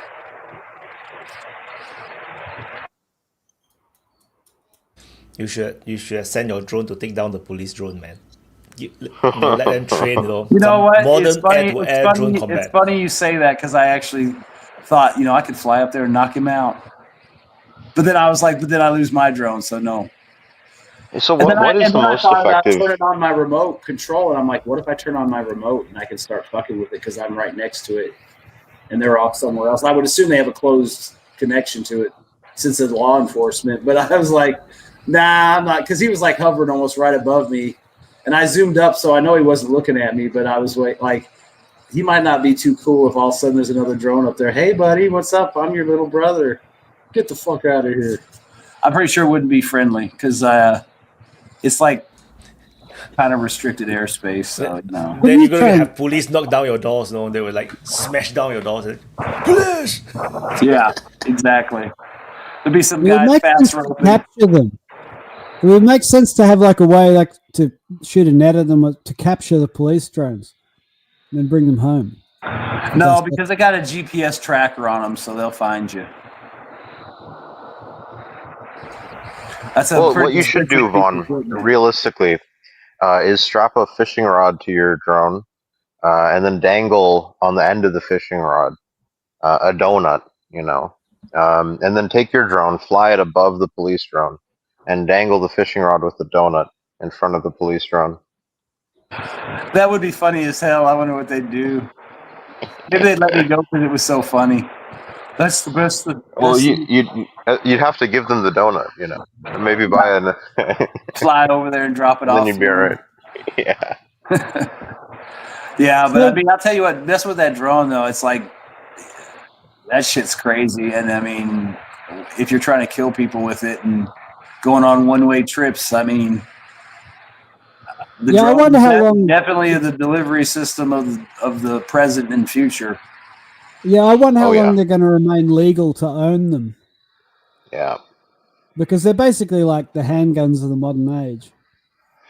It's kind of true. That's kind of a crazy way to look at it, but it's kind of true. I mean, right now in the States, they're trying to scare a lot of people saying that DJI is going to get banned and all this shit, which may or may they're going through some kind of audit. And well, I guess that's just because they're Chinese, right? I mean, there's still going to be. They're trying to time. There's still going to be ways to get drones. Yeah, well, there's still going to be ways to get drones. But there's just no good alternative, right? DJI is still the best drone. Oh, yeah. So. I mean, hands down, it's the fucking best. I mean, anybody that copies them, I mean, it's the same price pretty much, so you might as well just buy the DJI and get the guarantee and the name. Yeah, but you will have copies, Yeah. So, I mean, it's not like you're going to... I mean, it's like with Russia and getting cut off from various Western suppliers. You can get copies of these things. You can get substitutes. You're going to have some hit in quality, but you're not going to lose the entire supply if there's a cutoff. Yeah, and like with this DJI thing, they're saying even if they end up banning them because of the Chinese thing, if you have them already, you can still use them. And if you think about how many drones are from DJI are sitting in Amazon warehouses, even if they banned them tomorrow, you could probably still buy them for the next 3 years, grandfathered in. I think it's going to be like the advent of the handgun. Like I was reading about the Italian king who was in power in World War II, Emmanuel. He ended up turning against Mussolini, and then the Germans moved in. But anyway, his father was assassinated in 1900, the same year that McKinley was. And they were both assassinated the same way, which is just some random... They call them anarchists now. Wikipedia has kind of whitewashed it. They used to be called communists or proto-communists because that's what those groups became. But now we're calling them anarchists. So the anarchists around that period between 1890 and 1900... Yeah, well, anarchists, because we don't... Sure, they assassinated loads of leaders worldwide using handguns, and it was called propaganda by action, right? And it was this idea that like you carried out your propaganda by doing these targeted assassinations, and it happened a lot, right? Like it really shaped the 20th century. And gun control, like there had been no such thing because, like, you know, what are guns? A gun was like a musket weapon that an infantry soldier used in a field of battle, and it took, you know, a minute to load, trained and everything. And all of a sudden, these handguns came along, and they allowed this propaganda by action. And like I see that a parallel with the drone as a delivery mechanism of ordnance in a civilian landscape, especially if we start having delivery drones and the rest of it. Like that's got a new world, and I think it's just begging for regulation. Like it's going to be regulated. I think within 10 years it'll be illegal to have one as a civilian. Well, one thing I did figure out too, like from watching some of the videos from Ukraine, I've got a DJI RC with the built-in screen, and one of the videos I was watching, the guy had the exact same screen setup, and I figured out that like when I'm flying, I'm looking at I'm usually connected anywhere to 15 to 27 satellites for the GPS or whatever. Those and those guys are flying their drones free flight with no satellite connection. So that might be another reason why some of them seem wonky and stuff on the way in and stuff, because whereas I'm flying with 27 GPS satellites, giving me exact position and all that shit, they're basically free flying these things, kilometers and kilometers by sight to hit these targets. Wow. So that's pretty impressive, because I could fly mine if I wanted to, but there's no way in hell I'd trust myself to do that, because there's just too much lag in that to where, if you were trained or experienced enough, you probably would lose lots of drones. Whereas these guys you've also got a crate full of them, you know what I mean? Which in that context, which you don't have. Right? They're one way in it too, so they do have that. Whereas, like, I don't want to wreck my drone, so I'm not trying to do that. But if they're a little sloppy flying in, it don't matter as long as they hit the target. It's a one-way trip. But I was kind of impressed by that, because he's talking about these guys free flying with no satellite GPS, potentially miles to hit targets just by sight through the FPV goggles and stuff. So I was like, damn. But my point was, it's kind of like guns, like me, I'm a legally registered gun. The guy flying with no satellites free is not. He's illegal. I mean, it kind of ties the same way you're talking about the new handgun. There's the legal guns and then the illegal ones. There'll be the legal drones and the illegal ones. And I mean, when I was doing all my research, if you got a mechanical inclination, I guess, and a little electrical skill, you could buy all the kits you want and build Baba Yaga type drones or quadcopters or little DJI looking things, whatever you want. They got the arms, the blades, the rotors, the motors, whatever you want, they got it. So it's, you could pick. It didn't come with the motors or anything. It was just the frame and the basic body. But you can get a Baba Yaga kit for $339, and then you just put the motors and blades and your electronics on it. But so the other part of the equation is networks. I think there's going to be like a big change in the way networks are distributed around the world in the next 10 years, just because in Australia now you have a government, an Anglo government, that's trying its very best to control the internet in all kinds of different ways. But at the same time, Elon Musk's Satlink is available for cheaper and cheaper money. Yeah, right. Yeah. And so you can now, I've heard people discussing it even in my rural town. It's like, it's just economics. You can now get better performance from Starlink at a better price. And Well, so, yeah. right as the government's taking steps to control the terrestrial network, there's going to be no economic incentive to use it anyway. And so, how do governments stop, American freedom via the technocracy of Elon Musk and people like him who start distributing satellite networks? Because China can do the same thing eventually, right? Anyone who puts up like a free network is going to be competing with, client state governments like Australia for influence. Right? So I think, network access is going to be a big part of it. Yeah, it's kind of incredible to imagine the possibilities of full satellite internet. It's one of those technologies which, we've had satellite internet for a long time for people in fucking boats, to send emails, right? But it's not been proper internet. Starlink has kind of changed that. It's actually kind of useful. Internet. There are other products. It's not. There's quite a few constellations actually, and there's plans for more. But the thing about it, right, is that the closer you get in your orbit to the Earth, the more satellites you need in order to cover the Earth, right? If you're way far out at geostationary or something, you can almost where GPS satellites are, they can more or less transmit data to 1/3 of the Earth or something like that, and so you technically don't need that many, maybe 6 or whatever. There's some geometry involved. But if the closer you get, the more satellites you need. Your costs of number of satellites that you need to go into space goes up exponentially. So launch cost becomes incredibly important if you want to have satellites that are close to Earth. And satellites being close to Earth is super fucking important because that is what gets you low ping, right? You can put 100,000 satellites. Ultimately you need low ping in order to. It's not just throughput, right? That defines the internet connection. It's also the latency, right? So, the new Starlinks are going to be going up. Starlink V3, they're going to be going up soon.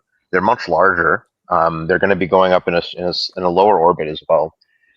Each one is supposed to be able to transmit 1 terabyte per second, I believe, of capacity, and which, if you think about it, is enough for 1,000 gigabit connections, or let's say 100,000 10 Mbps connections, which is still it's decent enough for day-to-day use. And that's one satellite. 60 of these are supposed to go up on one Starship launch. If Starship works out. Now there was a Starship test just the other day that went very, very well. And if we see Starship flying in the next couple of years, what you're going to see is the first ever fully reusable orbital vehicle, right?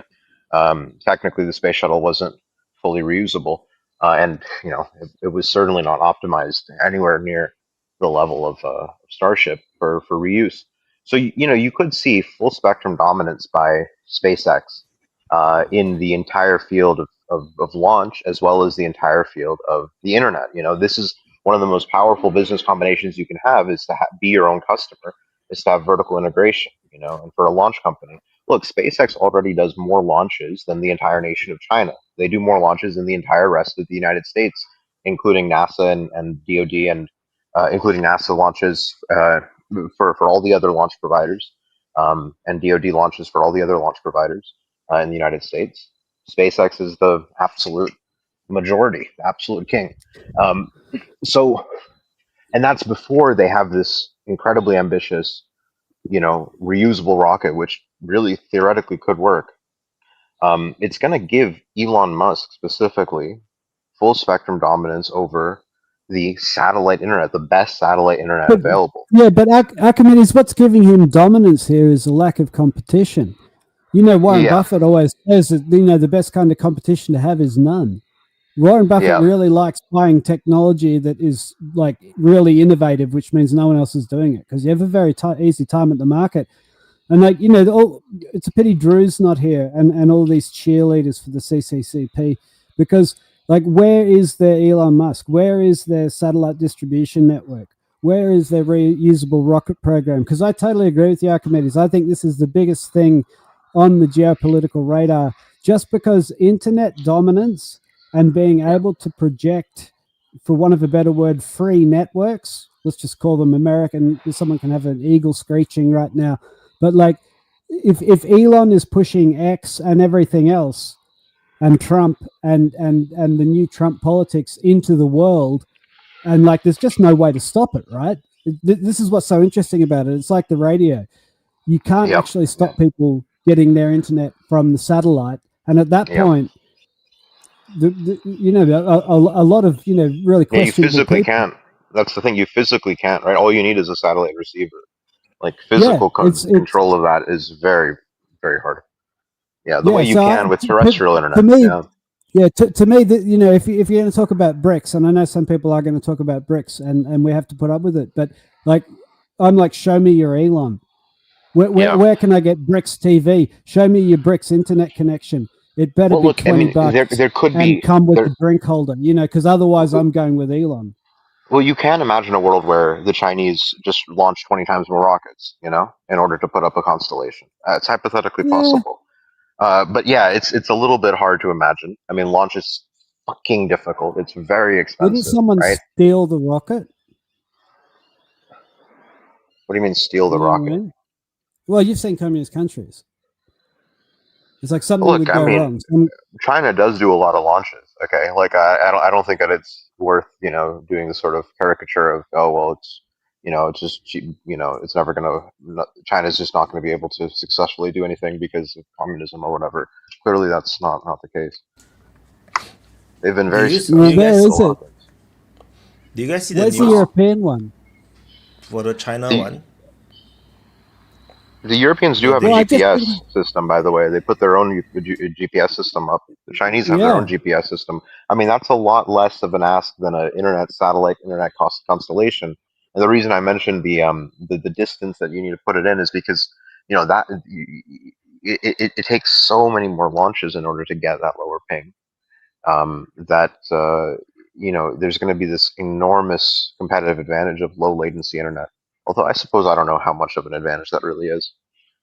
So in terms of competition, there is going to be competition for Starlink eventually. I think the Chinese are certainly going to do their best to put up a constellation. I don't see it is the thing, and I find that interesting. You don't see them putting up a I've constellation? I've gone down the GPS rabbit hole. I know a little bit about the different space agencies of the different regions of the world. And the thing about Starlink and Elon Musk is they didn't ask permission. They didn't wait for government to come along with a program. They were doing stuff because they wanted to do it and they thought they could make money doing it. And they saw a huge amount of money on the Pentagon table and they went for it and they got it too. Yeah, now, I heard it. and this is the thing. This is the thing about Europe, right? Europe has got 1 million projects, all sponsored by the EU and the taxpayer, but they're private because they're owned by aristocrats. There's not the same thing. There's no Elon Musk in Europe who's got a product that he's developing anyway because he's going to make a lot of money. And the reason is because the European economy, it's all spoken for. It's like you have to be a viceroy or a duke.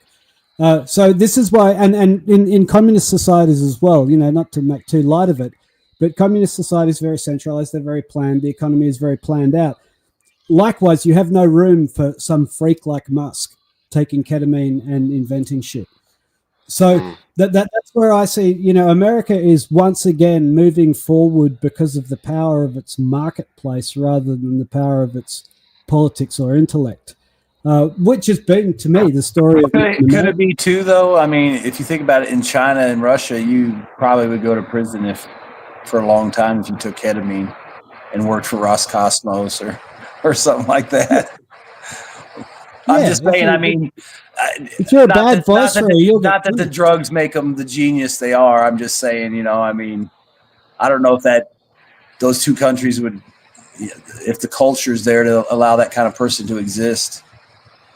That free thinking and freewheeling. Maybe China will inject Jack Ma full of ketamine to see what happens. Elon Ma. Pick it up for 6 months.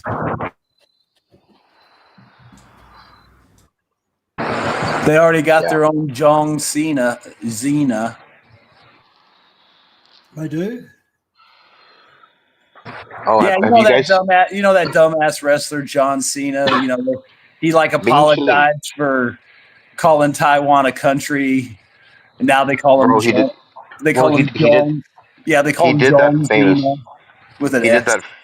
He did that famous fucking video, man, where he was promoting his new movie in China, and he basically said, you know, he was holding this ice cream cone, and he said in Chinese like, "Oh, I really like ice cream, but you know what I like better than ice cream is watching this new movie that's coming out." Anyway, it became a meme, and ice cream sounds like Bing chilling. Yeah. Yeah, 冰淇淋 is ice cream. John Cena, and you've got have you guys seen that guy that does the Donald Trump impersonations? The Chinese guy goes around to these Chinese places, Yes. and he's His fantastic. He's impression great. is really good. Yeah. It's the best ever.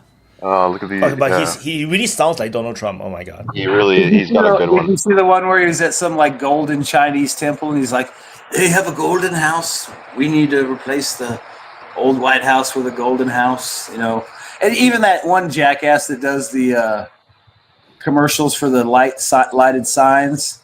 He does a good Trump every now and then. Oh yeah. They're Yeah, like, that guy's funny. I love those because it's like my pronouns are, you know, blah blah blah. He's like, fuck off. Now, if you want a good sign, Nope. Viral marketing, man. It really works actually. It's kind of sad, but again, this is another element of the market. I mean, what is this market really taking us to? You know, Toby. Like, you know, I kind of have this Landian fear of the future of the capitalist system. Like, we're going towards this, you know, this AI capitalism, where it's just dominating our fucking brains, dominating the airwaves, dominating our everything. You know, our thinking and our feelings. I mean, yeah, kinda but scary, you're man. using you're getting excited and using the word "we" a lot, you know. But what you're talking about again, this is the Wayne thing, the fall of man, the destruction of the individual due to depredations and all kinds of sin, and that's going to happen. It's like there's so many wicked folk out there in Kentucky and in Singapore and in other places. They are going to do diabolical shit, and they're going to get their just rewards for it. And the digital world is not any protection against that. I don't think America is a system as such. It's almost like the power that arises because of a lack of a system. I mean, this is the thing about markets, right? Like, markets exist even in no man's land. Yeah, Markets is just people trading, and they'll do that even when they're at war. And so markets is the default state of the environment when you don't have some academic or a duke or a viceroy even, right? Like making a system and trying to enforce it. And I think that you're always going to have a bit of that natural world, that black market in the background, even if you do have a really competent viceroy. But I think America is such an interesting place because the people that settled it understood how well they were doing with basic freedoms and without an overriding system, and then tried to enshrine that, tried to almost have a system of no system. And so that the market can breathe. Because this is the interesting thing about the market, right? Like, no one sees it coming. No one saw the iPhone coming. People thought Steve Jobs was a douche, and possibly he was, right? But he had a vision for seeking out what the market wanted.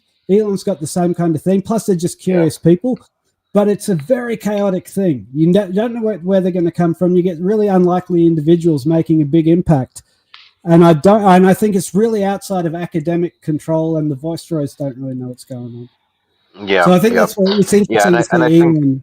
I think it's also fair to say that the story of wealth inequality in America is very real, but I think that people are very Marvel superhero brained, and they think of it in terms of billionaires and the uber ultra billionaires as the problem. But if you look at wealth inequality, it is truly a massive issue, right, on any objective metric. But if you take the wealth of all the billionaires in the United States, it's really not that much. Okay, really, you got to look at everybody that, you know, at the decamillionaires, at the hectomillionaires, right? That's where you get huge amounts. I have issues. Right? I have issues with this happy term wealth inequality, because like, you've got to have a full stomach to worry about wealth inequality, right? Yeah, no, I get that, but it's also, you know what I mean. They're starving. There's not having. There's empty shelves and shit. I'm good. Yeah, and then there's living in a very plentiful, just society where you don't have to like, you know, fight for your life and for every scrap of food every Yeah, morning. but you see, when you have a situation where the overall pie is getting smaller, which is what is happening due to, various really bad trends that have been happening, including demographic and others, and just general, a general world sort of regression in the world economy that seems inevitable. Um, as the pie gets smaller, what you're seeing is society dividing more and more into the haves and the have-nots. And people's lives are getting worse. Like the real income, the real quality of life that people have in the United States is lower, now than it was before, right? Especially when it comes to having being able to afford houses. What percentage of people are able to or have uh, people have more stuff than house. This is a really systematic economic problem. And we can get into it more. This, I'll just say, is one of the reasons I'm so happy about Trump is because with this tariff thing, he's bringing in a real spanner in the works of this system, which is systematically impoverishing Americans and probably 60, 70, 80% of Americans for the benefit of the 20%. And I'll say I don't think that my analysis of this is coming from pure resentment. I think I'd be in that 20%. But it's it is a bad system, man. People are really not able to pay rent. Rents are fucking crazy, right? And that's not an accident.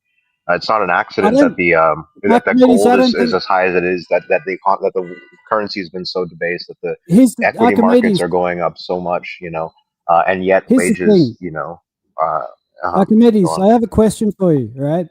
Is it a bad system or is it a system? Is it the Okay. system? Because like this is my point about the free market and the chaotic nature of uncontrolled America that's actually out of control. So people like Donald Trump are just like riding a worm. I think if you believe there's such a thing as a good system like Singapore, where everything is controlled by the secret police and it all works out and everyone's really happy, then that's you believe in then a good system. Or if you're like Drew and you believe the CCCP is like the thing, right? That then you believe in a good system. Or if you're like Archimedes and you chase this mythical good system, then I understand why you would say the term bad system.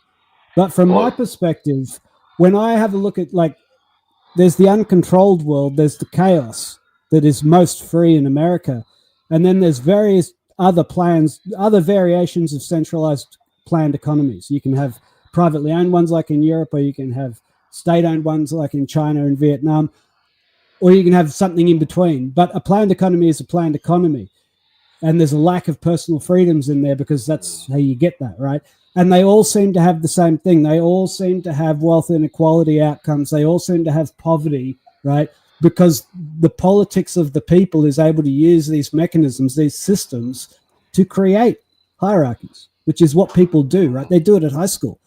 And so this is the danger of having a system, is that people will actually use it and they will oppress one another because that's what makes them feel better. It's like, Orwell said, the guy in the union will enforce the class system because it gives him somewhere where he knows who he is. So I think that this is why the chaos of America is such a hard thing to embrace, because it's a little bit fucking terrifying. There is no system. There are no wise folk in control of the libs. You just don't have any viceroys.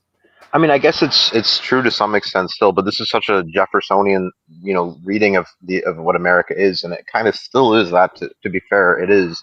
But you got to also look at least what has happened since Roosevelt and the New Deal, and the expansion of the government during World War II, and the creation of all these independent agencies. It was a real large scale transformation of the government. I mean, then we had large scale public works in the 50s, right? Like the highway system and the and so on. I don't have to list it all. I mean, the government has expanded large and has become quite large, actually, in the United States, and this is a real thing. And like you said, people use this system to create hierarchies in themselves. It doesn't make poverty go away. I mean, how much money has gone into the pockets of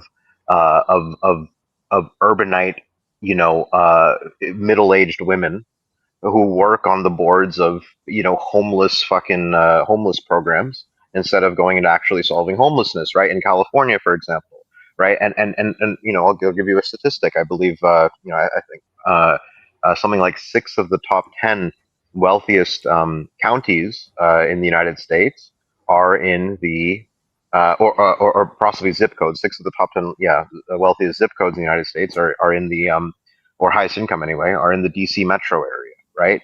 In the Washington DC metro area, because this is where you have. Now it must be counties actually that I saw the statistic. It wouldn't make sense as zip codes.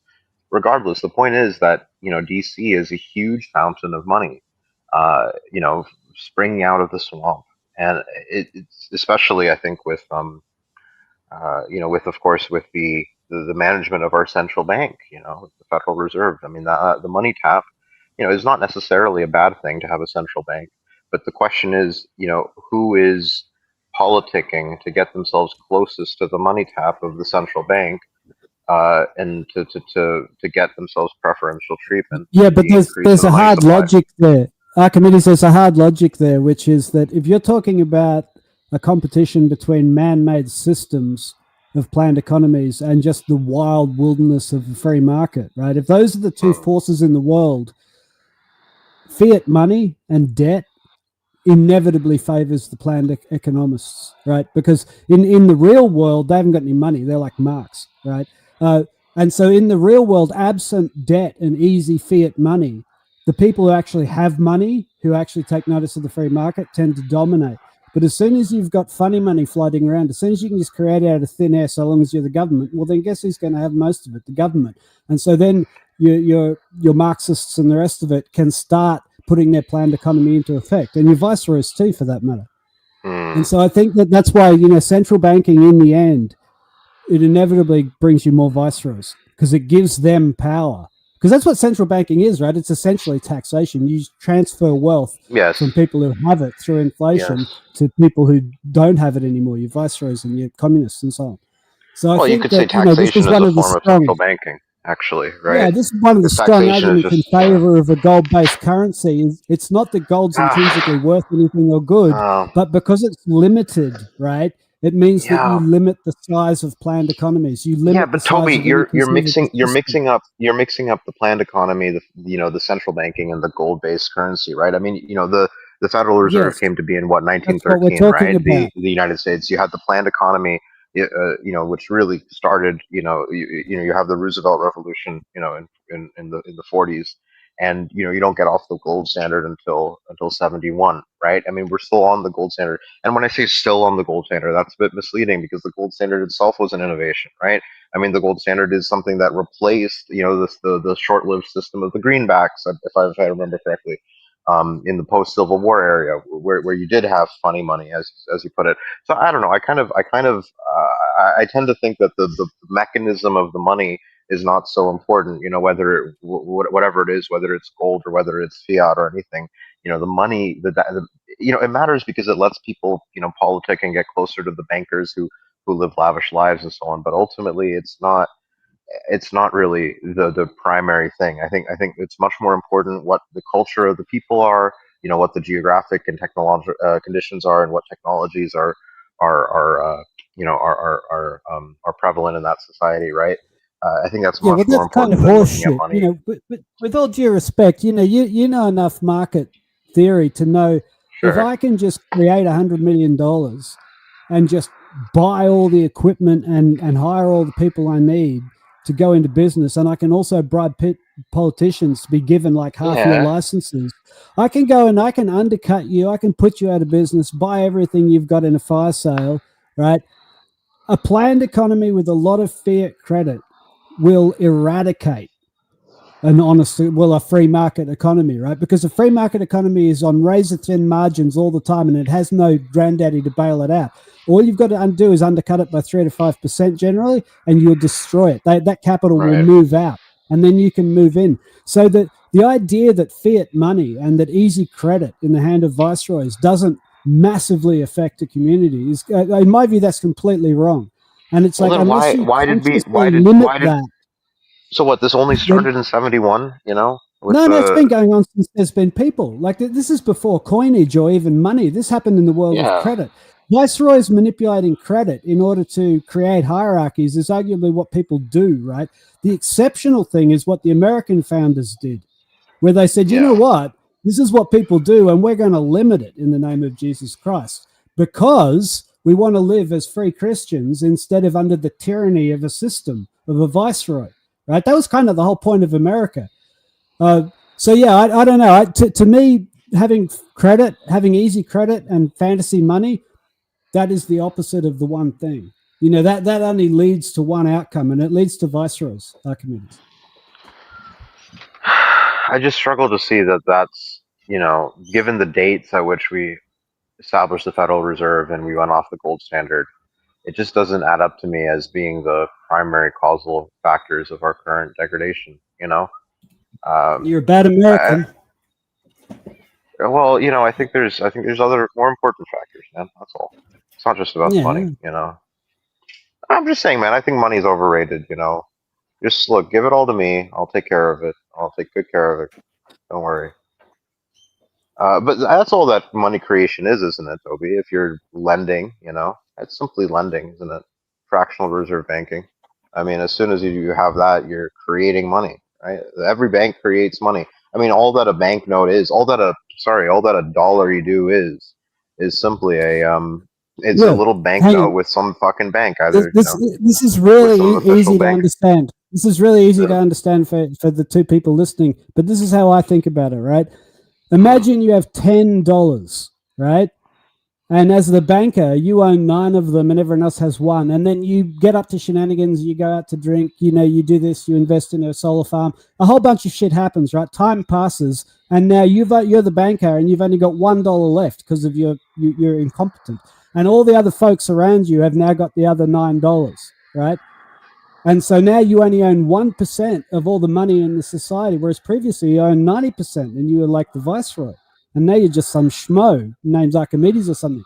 So what I'm saying is, if I can create money, I can just go create another $10 dues, give them to myself, and now I own 52% or more, like 55 or whatever it is, right, of the money supply. If I go create 100 units of currency, right, I now own 91 out of 100. I'm back to my 90% cool viceroy position.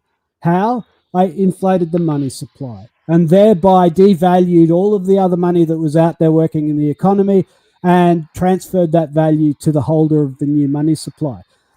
That's as simple as it is. If I can control that, I don't care what happens to the money, right? Because I can always come along and put myself back in the viceroy position because I control the inflation of the money supply. And so that's the essential geopolitics of having fiat currency and having central banks. It gives unshakable power to those who control the money supply. Right. And it's, you know, it's arguably not a bad thing, because in the old days when you had war chest economies and people were fighting over gold, you had like perpetual warfare. Whereas when you have this artificial power mechanism through money supply, states actually can be at peace for reasonably long periods of time. Well, and that's why I said that's why I mentioned that 6 of the 10 richest counties in America are in the DC metro, is, you know, because those are the people that are close to the money supply, right? And not just that they're getting paid because they're cushy government jobs. That's also a part of it, but also because those are the people that have the connections that can, you know, that can know what's going to happen with the Federal Reserve. Yeah. You know, look, I ain't no fortunate son, right? I ain't no viceroy's nephew. Hey, me, I know viceroy's son. I wouldn't be surprised if Vaughan had some Bavarian viceroys in his heritage. Absolutely. Vaughan's got some Kentuckian viceroys in his future, bro, in his descendants. Who will be the viceroy of the Ohio River? Of New Ohio. What do they call it? Nouveau Ohio. How about Neo Ohio? That's you better. Like that double? You like that double syllable in the middle? Neo Ohio. It sounds more American, Neo Ohio, than Nouveau. Neo Ohio.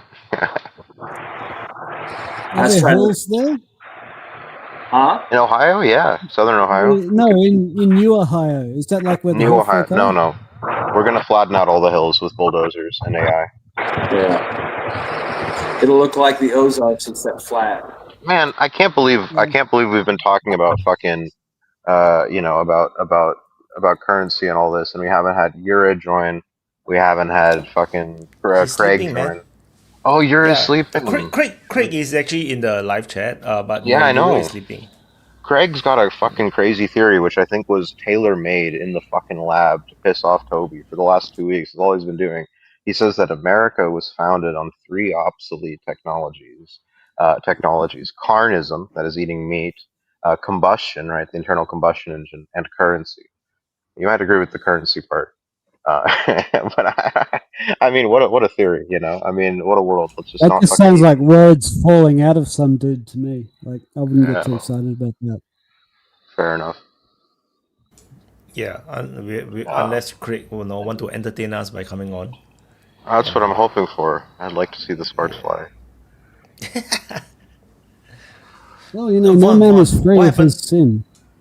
Von, what is the eye patch? Is this decoration or something happened to your eyes? Oh, something happened to my eye. So Must be the drone, right? The No, drone cut no. you. no, I fucked up my eye, so I didn't want to wear sunglasses, so I went to the Halloween store and got an eye patch. My wife and kids think I look ridiculous, but I told them it's better than wearing sunglasses at night. If you have to get No, a you look glass very cool. eye, You if you look have to super get a cool, glass you know? eye, you should get like a really. I bright wore it, one. I wore it because I was at work at the gas station, so I didn't really want to wear sunglasses all night. So I just put on. I figured people at the store would be like, "Oh, it's close to Halloween. He must be wearing a costume." Or, you know, one lady's like, Please. "Oh, is that eye patch? My husband had eye surgery and he wears an eye patch." I'm like, "Yeah, okay, thanks."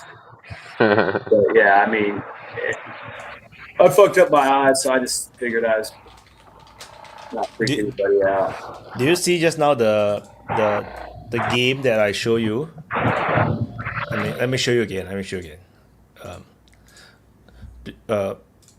Because you look totally like this guy right now. Solid Snake. Yeah, I'm Snake. not sure. Do you know him? You look exactly like him right now. So you're muted. You're muted. I was gonna get something, but I was like, "No, never mind." Hey, Vaughn, Halloween's coming up, man. You oughta dress up as Snake, bro. It'll be good. I'm going to New York with some bricks. Snake. With some bricks. I'm building a wall. All right, guys. Well, I'm gonna have to call it a day. I'm going to clean up because it's my Sunday. But yeah, good Okay. to see you all. I enjoyed the smaller man. format without all the Euro trash and the. Yeah. Euro trash. No, well, you It's know how kinda- you know what they like, Archimedes, the way they talk. You know. Ugh. I don't even want to think about it.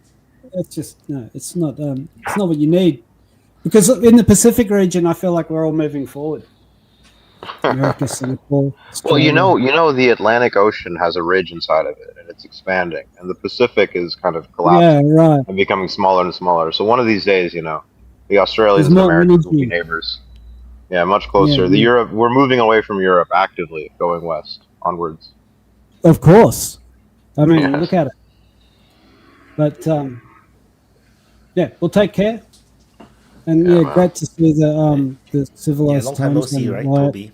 Yeah. I've been working, so This for you, you know. This for you, you know. This timing is for you. I'm very grateful. And also, congratulations on 100,000, and then commiserations on being struck off on account of Vaughn's shenanigans. That's all right. He didn't mean it. It was bound to happen. I think once you get into YouTube Shorts, they're gonna kill you on something or other. Yeah, I think so too. I think they're just taking your money. I mean, it's just kind of weird, though. I mean, the way it goes, because you look at like all the stuff that's popping up on Facebook now and YouTube and the shorts, like with Fuentes or other things of that flavor. Yeah. And And YouTube stepping back. Facebook is like, I've never seen so much racist shit fly back and forth on YouTube or Facebook. But and then but oh no, that logo is bad, but this is okay or that's okay. I mean, I get what you say though. It's like you can't figure out the algorithm. You might as well just pull your hair out, try to figure out. You don't understand. Mark Zuckerberg went to the gym. Yeah. That changes everything, because he went to the gym. Well, look, it's a new start. Testosterone changed him. It's it's a new start for OM, right? Might as well be optimistic. It's kind of like the old days, actually, like the early OM days with fewer people. You know? I don't know. Yeah. I actually wanted to hear Vaughan tell me he about changed. Fuentes. Why Yeah, is go on. Nick Fuentes so prominent? I don't know, right? It's a thing, he's though, a and Vaughan crazy knows guy, all you know? about it. I So- mean, so I I'm going to just sign I out, like but I'm going to keep I like what he listening. says because he's right about a lot of things, but that's just like anybody else that's halfway smart. You know, they can state right policies and good policies. I just enjoy his presentation and the way.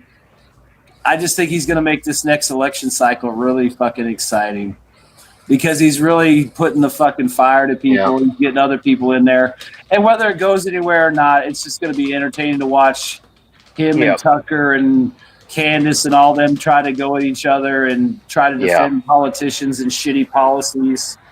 And I mean, he's a consistent dude, so I'll give him that. I mean, he's consistent. He's not, bouncing around like a lot of these people. Like, when he calls out Tucker Carlson, I mean, he's got the receipts on Tucker. He's got the receipts on Candace Owens. I mean, it's not like he's got devastating stuff, but, he can make his points and, make his case about why Fuentes he's is- a more legitimate representation of young, disaffected men than any of those people ever could hope to be. Fuentes' success is a symptom of a larger shift in the right, which is that the right has, for a long time, it actively had as its first priority distancing itself from its extremists or its activists, and always trying to present itself as basically the left, but 20 years later, right? At least on cultural issues, right? Now, and that's how it's been for quite a long time. But whereas on the left, they have actually, supported some of their. Well, they have a different method of dealing with their activists in the left. That's another story.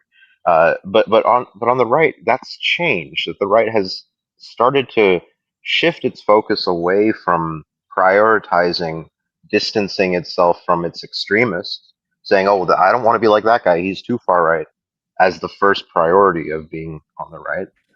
And rather, that's a second, a third, a fourth priority. The first priority is actually, attacking those who are to the left of you. That's a general shift that I've observed. In terms of the willingness of people to do that.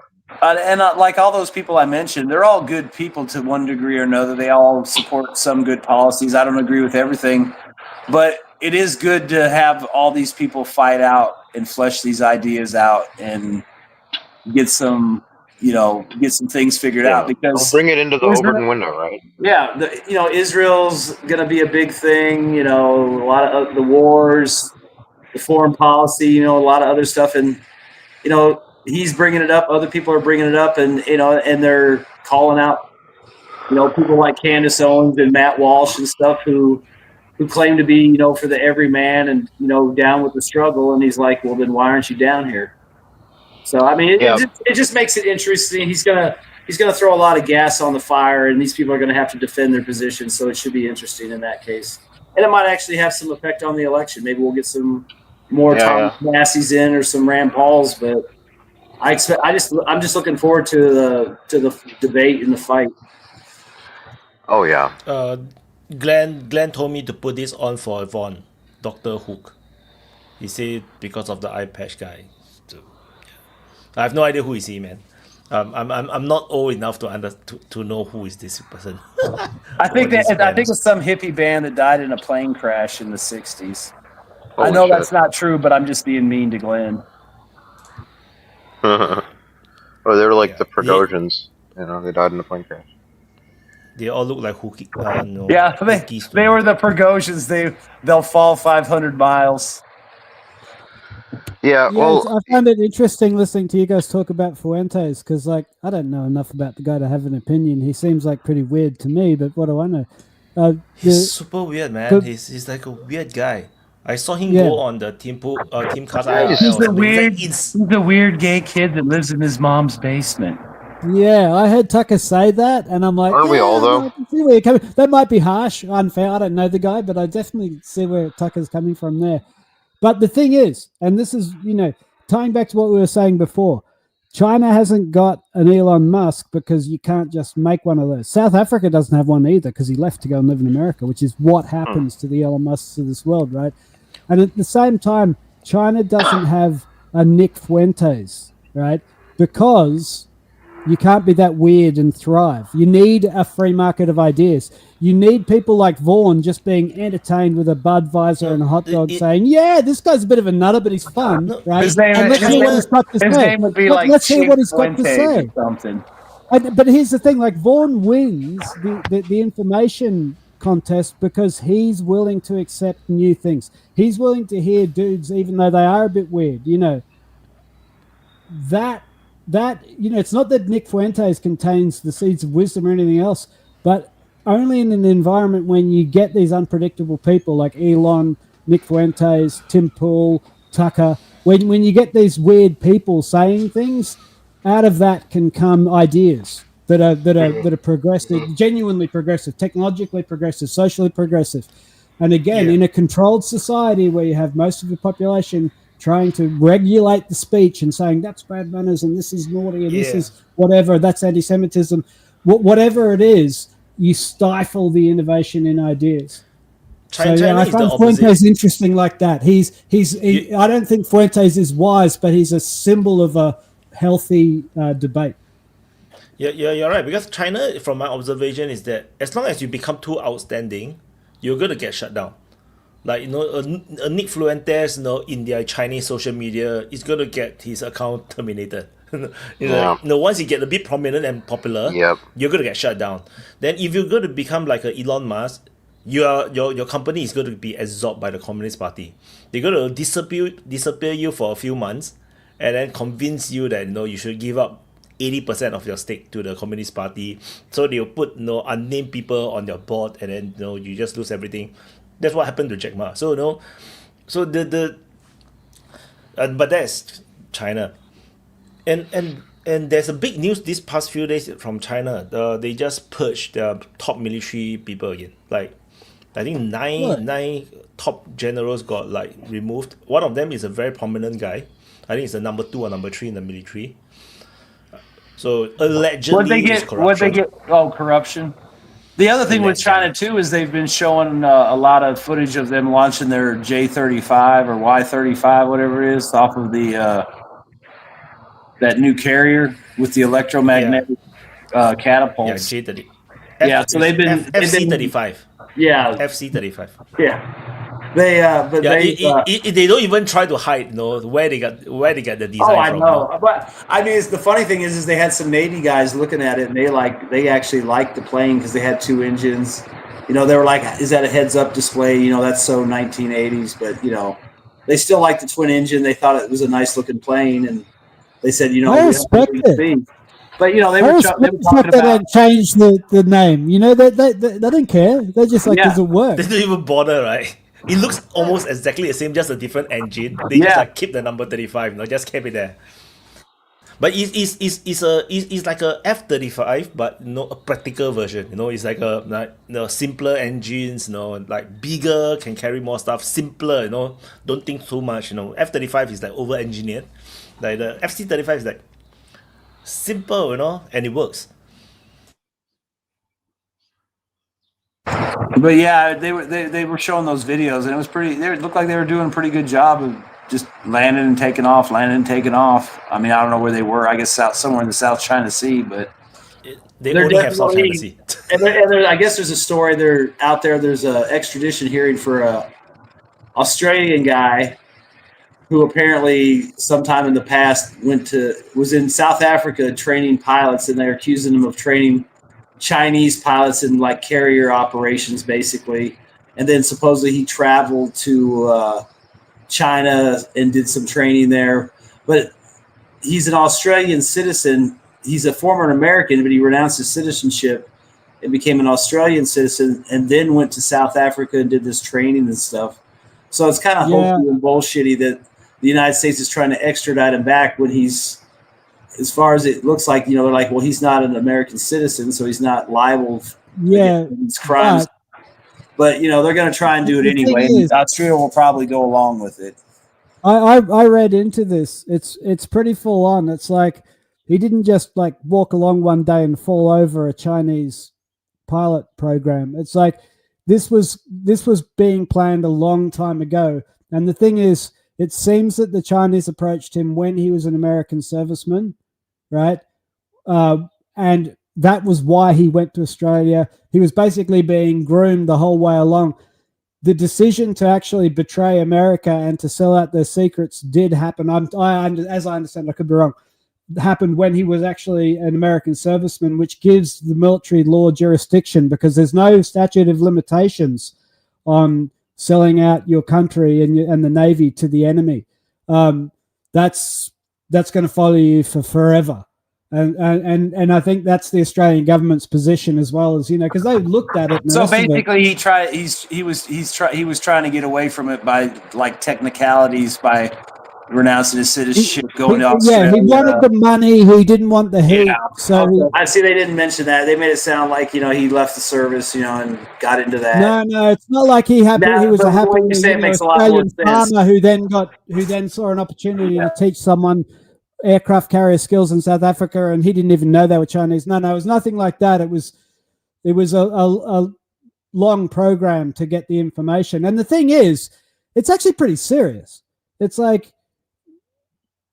knowing how your carrier group's operations are in an up-to-date way. That's a pretty serious piece of knowledge. So, like, it's not some political frame-up job.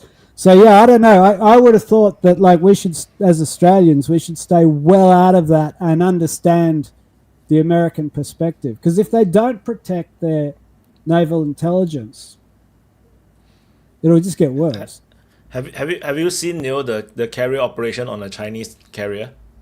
If you just make your eyes smaller and blur out everything, you think that it's an American carrier because all the processors, the shirt colors, everything is the same as the American carrier. It's insane. It's like they don't even try to hide it. Like I said, they don't try to hide it at all. I think it's an exact copy of the Kitty Hawk class. It's just a little bit smaller than the Nimitz, or maybe it's actually the size of the original Nimitz, but I think it's a Kitty Hawk size carrier. So it's a Vietnam era size carrier. So it's gonna, I mean, that was throwing A4s and F4s and all that off the deck. So, those Chinese jets are going to be. I think they said design of the ship is one thing, too. But design of the ship is one thing. It's the way how they operate. The crews around, how they prepare the takeoff. The hand signals, like how they go down to like you can now take off. It's exactly the same as the American one. Just wait till they come out with the Chinese version of Top Gun. Do they do the dances and shit as well, where they're like, oh yeah, same. grab ass and shit. Do they have the colored coordinated guys like the purple vest, orange vest, green, red? Yeah, exactly the same. If I'm not wrong, it's exactly the same. I mean, and think about it. Why reinvent the wheel when you can just copy what everybody else has been doing for 100 years? Yeah, again, respect. If that's no easy thing to do, even to copy. So I have full respect for the Chinese Navy actually getting out of bed and getting that done. I mean, like no one else has. What the Soviets had like one aircraft carrier or maybe two. So like, yeah, it's no easy thing. Just copying aircraft carrier operations and doing it and getting the planes up and down. Big respect that they're able to do it at all. I wonder why they don't copy it from the British. Because they need a ship that works and like more than 3 planes working at a time. They fear the gay. I just noticed on Instagram was very cool. There's this ship spotting guy, in Singapore, and he's like tracking all the Navy ships, and he just took I think yesterday or the day before, he took a photo of the Nimitz class, sailing past the Singapore Straits. It's insane, man. Then every time there's a carrier go past, or warship, you'll be like taking photos, like long range photos. It's like that's crazy. I've never seen the aircraft carrier sailing past my coast with my own eyes. Really?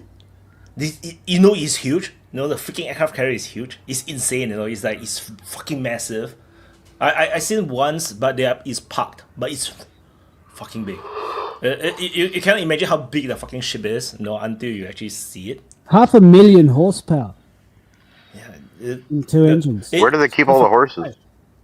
Exactly. Well, they're nuclear horses, so they're in and out of the quantum realm. That's They are science. all they are all mutant horses, all mutant. They're all like affected. They're like all like hawks, affected by nuclear radiation. Yeah, I think well, I that's think like- the future is drone carriers. People are saying in the chat, it's true. I think the U.S. is getting on the drone. Is moving the fighter program into a drone focused direction. Which is nice to see that that's happening. Although I wish it happened a bit more quickly. Ukraine want to sell drones to United States, in exchange for Tomahawk. I'm talking about and that. Then Trump look at Vance and was like, they are both smirking. Yeah, well, I'm talking about that new Lockheed Martin the wingman one, right? press release. Yeah, where they're talking about the wingman concept. Is that for the Australian built one? Australian built? Well, I hope not. But I think I think this wingman idea, if the Americans go pursue it, it's going to be very powerful. Like one pilot, you're gonna have like 5 times the firepower. It's insane, It's and the surface-to-air missiles and also the the enemy jets, they will not be able to target the real pilot jet. It's not so easy because on the radar it's all just going to be beeps, and then it's like, then you're gonna have like hundreds of jets all flying at the same time, but actually only like 20% of them is actually piloted. It's insane. There's a Boeing wingman project called GhostBat. It's the MQ-28 Archimedes. So that's been going on for a while. Oh, is that so? Yeah, okay. the GhostBat one's pretty interesting because it's not just like DJI size small drones. It's actually like large. They're designed to sort of like be wingmen for F-35s. Right. This program is getting a lot of attention. The Russian, the SU-30, the 57, the SU-57 has got one of these sort of like wingman drones as well. And the thing about them is they're big, and the GhostBat you can basically take the nose off and put a different nose on, and depending on what nose you put on these things, and because they're quite big, they can carry quite a lot. You can have an E-war wingman, or you can have like an ordnance E-man that's just carrying a shit ton of ordnance to go drop on something. You can have like a comms wingman providing network comms to an area of the battlefield. And so you can swap out the noses depending on the mission. And this seems to be like the future of Western drone warfare, is that you're going to have a basic platform that can move the ordnance or the E-war asset into theater. So it's got to be quite big, right, to carry the fuel. Well, they've got some. I can't remember the number of it, but there's another drone. It's like the Loyal Wingman. It's a bigger drone that carries, multiple AMRAAMs that would fly in conjunction with like F-22s, and then actually move out in front of the group and engage first, and then the F-22s would ideally just survive the drone attack. But I mean, I don't know where they're at on those. But I mean, they've already got UCAVs that are pretty good size, so it's probably not much more to put a bay on it and load it up with missiles and a radar and a targeting system. I read a paper that talked about having, bringing back the blimps, because the idea is because you need so many of these things and they're pretty heavy. The idea was, we'll have a blimp like 600 or 800 kilometers away from the theater, still within striking range, and it can just release these things high into the atmosphere, and they can glide towards their target, get a lot more distance, and also it becomes like it's this idea of a drone aircraft carrier, but it's basically using the weightless gas in order to stay afloat so that it's not spending energy. But other people have said, no, that's nonsense. It would be too easy to take it out. What you want is to have like catapult systems on the ground. So a bit like the electromagnetic catapult on the carrier, but like a ground-based one that just flings your drones up in like throwing a stone in an arc. And if it's aerodynamic enough, it won't need to take over its own flight until it's gliding down from like a large altitude. So it seems like, one of those two ideas is on the cards in terms of having an aircraft carrier for the sky. It's like, how do we deploy hundreds of these wingman drones into theater around the clock, sorties around the clock? I mean, if they were small enough, I guess you could put pods on like B-52s or something and drop them out of the bays or off the pylons. But if they're bigger, you know, like, but then even then, if they were bigger, you could still probably carry like on a B-52, maybe 4 to 6 large aircraft that would drop off and deploy wings and then maybe take off on their own, you know, something like that. But depending on the size, I mean, they could probably do all kinds. I mean, the B-2s could carry them. You know, it would probably be stupid to send a B-2 to drop drones, but, you know, if you had to go somewhere really, really secret, maybe it'd be worth it. But B-52 could probably carry a few packs of them on the wings and in the bay and, you know, 500 miles out, drop the drones and turn around and go home. There's not that much difference between one of these wingman drones and a cruise missile. But the holding power is different. I think if you're able to loiter around and pick targets, you know, update your latest targets, you know, it's different from cruise missiles. Well, cruise missiles can get pretty funky. I mean, look at Tomahawks, right? So, but yeah, like the idea of the wingman drone is that they would actually sort of go out and accompany the pilot and be deployable by a human pilot controlling a bunch. But I honestly think that like cruise missiles and aircraft are basically converging on one thing, which is to be a cross between a very intelligent DJI drone and a cruise missile. Because the cruise missile can loiter around, it can go up into the stratosphere, it can, you know, it can receive comms. It is a drone to a large extent. So how maneuverable it is, what its top speed is, what its payload is, I think in the end that's going to be the Air Force. It's just going to be like a big variety of cruise missiles to pick from. But I just find it cool that, you know, the militaries around the world is now moving in different directions. Like now you're going to have very differing, you know, doctrines, which is kind of cool. It's a bit like, you know, post World War I all over again. You know, after World War I, right, because of the tanks, right, you know, everybody have different idea of how tanks should work, how modern warfare should work. Now everybody is branching into different directions. So now we are seeing the same thing happening with, you know, Air Force, where they are now trying to feed in, you know, how do you use drones? Like you see how Ukraine use drones and how Russia use drones is different from how the Americans, you know, conceptualize the drone thing. The Americans are still going for very expensive stuff, but, you know, who knows, it may actually dominate the whole battlefield, you know, because if you look at how Israel has struck Iran and dominated the sky, like it might actually still work, you know, and how Russia has failed to, you know, protect their skies despite they have the world's allegedly number one air defense. They can't even stop, you know, Ukrainian drones flying into Russia. So you know, if you cannot stop the drones, then you probably will have trouble stopping entire Air Force sorties, which is what Iran has faced. Now, in Qatar, didn't even know Israel is coming, so, you know, that kind of thing is interesting. You know how the warfare moving forward is going to be like. Like, you know, I feel like, you know, even myself, you know, we have fantasies about how powerful, you know, S-400s are, you know, how powerful air defense are, the radars were. But then these few years is just like burst all our bubbles, because it's like the Air Force are just flying in and just hit their targets and go. It's like, what the fuck, man? It's like after all the spending on the air defense, it's like, no, it all doesn't work. Oh, no, I don't know if that's true. Think about how many aircraft you used to report going down in Ukraine, and that dried up quick. Like the air defense Also in Ukraine was working, you know. But those are older generation planes, right? No, they're not fighting. Well, the air defense is designed for, like, this is the thing about air defense. It's designed for very specific weapons platforms. Some of it's designed for cruise missiles. A lot is for jets. Some is for ICBMs. And so if you are just a Cessna or a drone, you know, imagine you send a 200 World War II style planes, you know, fighter. They'll be like so slow, the air defense don't know how to shoot it down. Yeah, for sure. Well, I think that's basically what's happened with those drone attacks. That was how they did those attacks on the bombers in Russia, was they just saw, you know, if we go this way with these tiny little drones out of trucks from this distance, there is no safety net. There is no protection because they haven't conceived of it. I doubt that'll work again. You'd hope not. It's so interesting, right?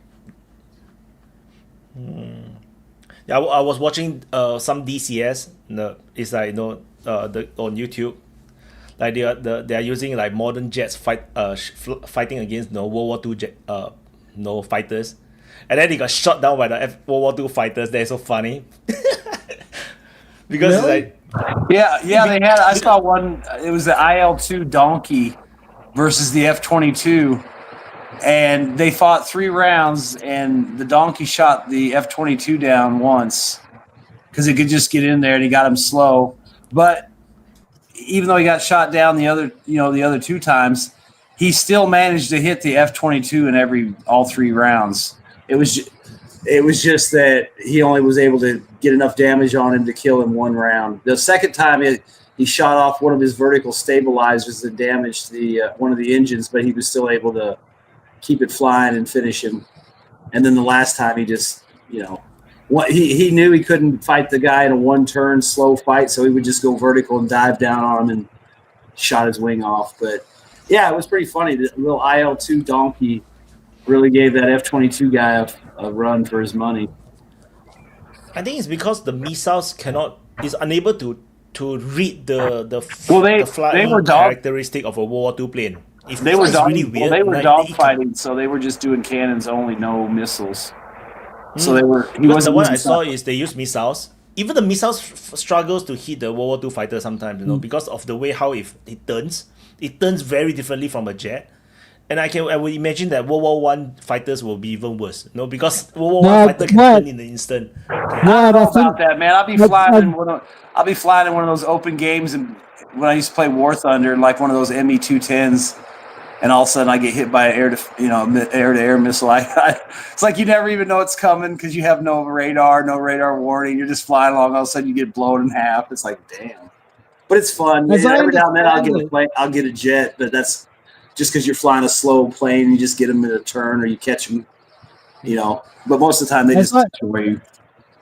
As I understand what the way those target acquisition radars work, it's like it has to work out what it's looking at, if it's just noise or if it's a known thing. So it's actually got like a database of known things. And if the radar signature matches that size and intensity and so on, it goes, I know what that is. And this is true of tanks and trucks and all that. So basically your targeting database has all known threats in it. And if it's not in there, then it just goes, I don't know, must be a civilian aircraft or whatever. So it doesn't give you a lock. And so I think that's why, you wouldn't be able to pick up any kind of homemade aircraft because it wouldn't be in the known list of targets. I didn't know how specific it works. I didn't know that, because that would be it's kind of insane, right? You kind of have to know what you're looking at with radar, or you make a decision about what you're looking at with radar, because all kinds of stuff show up as radar, including clouds, birds, locusts. But the F-22 managed to shoot down the balloon, right? So I'm quite sure they know. That's a great Well, they say on the radar though. He actually painted a balloon on his plane. Yeah, the F-22 is like the size of a sparrow, but it's like, it's a sparrow that's going 600 knots. It's not hard. I wonder what that is. That little dot that's doing 600 knots, across the screen. I mean, I don't know how exactly it works, but it just seems like they always say that shit, like, the radar cross-section is so small. I'm like, yeah, but if they see this cross-section, no matter how small, it's like, it's the size of a bumblebee. It's like, well, there ain't no bumblebee doing Mach 1 at 500 feet, It's like, it's got to be something.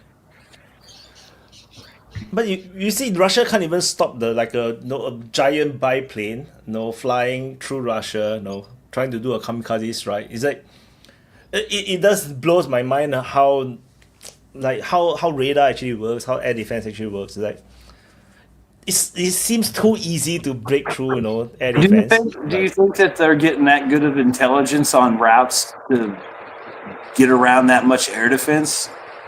I mean, I could see them do it to a point, but it just seems by this point that there would be gaps, but they wouldn't really be gaps that a whole lot of stuff could get through, because they got those mobile gun guys too that drive around all the time, in the back of a pickup truck shooting drones down. I mean, they got. I agree with you. I don't see how all this shit gets through, especially on slow and low stuff. When you got some farmer pointing at us. Like, I'm surprised the people that are filming them ain't shooting at them. But guys, it's like Wyatt said, everybody's had their bubbles burst.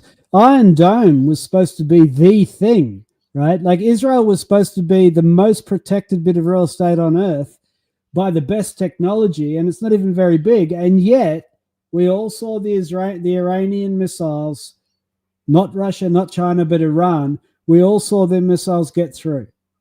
It's like Israel's Iron Dome did not work. And so if Iron Dome doesn't work and you're going to get missiles getting through, I think that's true of Moscow, Petersburg, New York, anywhere. And of course, this comes right back full circle to when we first started this session, like the whole thing with the Ukraine war. It's like, well, yes, it could escalate into nuclear conflict, and no one wants that, so it's probably not going to happen. And it's the same with air defense. It's like, yeah, you could probably get through. Do you want to? Because that's pretty high stakes. Getting through air defense with a nuke. Probably everyone will have a go. And on that happy note, I'm going to say goodbye. See you all next time. Wyatt, I really approve of this time zone. I think we keep the European riffraff out. But keep it more, yeah, but more powerful. But not enough people to chat, man. No, there is enough people to chat. We just don't go for 7 hours. All right, Snake, you stay. Keep your thumb on it. Oh, Vaughn, do you want to continue to talk or no? Do we do closing at 3 hours? Oh, you're muted. I said we could do closing. It's 1 a.m. I mean, nobody else is here. I mean, we covered everything, I think. Yeah. It didn't last long enough for the Europeans to wake up. I figured that, I figured they'd come in because I figured they'd be awake already. At least somebody. Thomas or Upgrade or Prada or somebody. But I guess not. Yeah. Now they'll be like tomorrow not. morning. I thought you were at 10 in the morning. Yeah. So this timing is actually not that perfect, maybe. I was thinking maybe even Dan would pop in. Yeah. Then. Well, he just had a baby too, so he's probably pretty busy. Must be busy. Yeah, he had his baby Felix Alexander Castillo. And it's funny because he said Alexander. Yeah, he said with a K, so it's spelled the Russian way, I guess. But he said his father. Alexandro. Yeah, Alexander with a K. But he said it's he used the Ukrainian way. Must start with O. Alexandrovka. No. Alexandrivka. But he said his father-in-law already claimed the baby as full Slav, a true true Siberian baby. He said that baby looks more Slav. He said no. He said, "Ain't you gonna claim the Mexican?" And his father-in-law said, "There's no evidence of that yet. The baby doesn't even look." He said the baby looks like a little Slav baby. So I guess he got Senya's genes more than anything. But maybe he'll get darker hair later. But yeah, I guess everything went good. No. Maybe Slavic master race, their blood is more powerful. Yeah. Now you're gonna have the little Mexico starting up there in Siberia. Well, I guess we do closing. Right. So I think you can do closing then. I think no one is want to come on anymore. Yeah. Well, I'm just gonna say again, thanks to Wyatt for providing the platform every week. Taking a break, that's fine. It's not like we missed anything. It actually kind of gave time for the map to really get going and have a lot of changes on the map. If you want to know what's going on, watch Wyatt's sit reps and the frontline changes report. I'm sticking by October 31st as being the end of the offensive season, and a lot of bad news between now and then for Ukraine. And I still think there's a good chance that Yampa will be gone by the end of the month, possibly Seversk. I think Kupiansk might have a good chance of being gone, at least the entire east or west side. I don't know what's going to happen on the east side of the river. Pokrovsk, I think there's a good chance that might be pretty much completely encircled in the next few weeks, or at least farther up on that northwestern side of Pokrovsk. And then down around Hulolopi or whatever, Hulolopil, that's looking pretty good. They're moving there. I mean, just keep an eye on the frontline changes report and check in with Wyatt, and you'll know what's up. But I would expect another good week for Russia on the ground and no changes in the diplomatic front. But y'all have a good week. Take it easy, Wyatt. Thanks. See you guys next week. Thank you, Vaughn. Yeah, I'll see how later. Maybe we will have a part 2. No, DPA Open Mic 149 part 2 later. So I'm gonna mute Vaughn. So yeah, I'm going to remove Vaughn from the stage. Okay, so yeah, this is the very surprisingly short DPA Open Mic 149. You know, it's a bit funny, you know. The last time we actually have a pretty late session, then the session just cannot stop, you know. Like the Europeans came in and it's like, oh, the stream just keep going and I have to stop because it's like 7-8 hours for me. Yeah, but maybe it's because we are now on the new channel. There's just a lot lesser people, so that could be the case. And for those that I kicked over to this to the new open mic channel, which is now known as the DPA Open Mic channel. Subscribe, no, if you have not subscribed, check below, make sure you are subscribed. And yeah, so yeah, I think the past week actually quite a lot of things have happened, but I think I'm just super busy. I didn't manage to cover a lot of the news, a lot of the things happening. A lot of the things is very meta, like not the Facebook meta, but like the things is happening under the current. A lot of things happening. I want to cover them, but no, haven't. And oh, hi Nika. Hi, how are you? I was surprised by the late open mic, but I watched everything, so I couldn't reach. I wanted to watch everything. I, I heard what you guys said until now, so I will not be an asshole. I will not be an asshole and keep you for too long. Don't worry. I'm not sure if I want to do one more session later. I'll see how my energy level goes and see what. Maybe we'll have another session later. But no. For me, it will not. Because I was at work and then I wanted to keep up with what you guys said. But yeah. Anyway. Surprisingly, we do have a lot to talk about. It seems like a lot of things happen, but it doesn't seem like a lot to talk about. There is the ceasefire, there is Ukraine and Russia, and Tomahawk missiles. There is some news here and there. It's very predictable. Nothing is very controversial. Nothing over the top. But the visit from Putin and Trump, the meeting that they are planning Hungary? is. Yeah, it is something. That's going to be interesting. How Putin's going to fly there. No? I have no idea how Putin's going to fly there. That's what I want. That's what I want to know. That's what I don't know. But no one will dare to touch him. No one will dare. Or maybe Trump will fly the Air Force One, to Moscow to pick him up. No, it will be too humiliating to Putin. He will not accept that. He will not accept that. I think he will go by Turkey and then south to Greece and to Italy and then. Between Italy and maybe Italy, the route. No, but Meloni will be friendly. Meloni will be friendly. He could not even he can go between Italy and the Albania and stuff. So in the sea, so it would be international waters or something like this. Yeah, because if I'm Ukraine, I'm going to take the opportunity to shoot Putin down, man. Yeah, but it's too far. Yeah, but it's too far. But imagine if they will shoot him, it will be disaster for them. Yeah, World War III. We'll see nukes, we'll see ghouls and stuff. But this is the most interesting. But the rest is there is the visit from Shara to Russia too. That's something. That's very interesting. I encourage that to have both legs and both feet in the west and the east.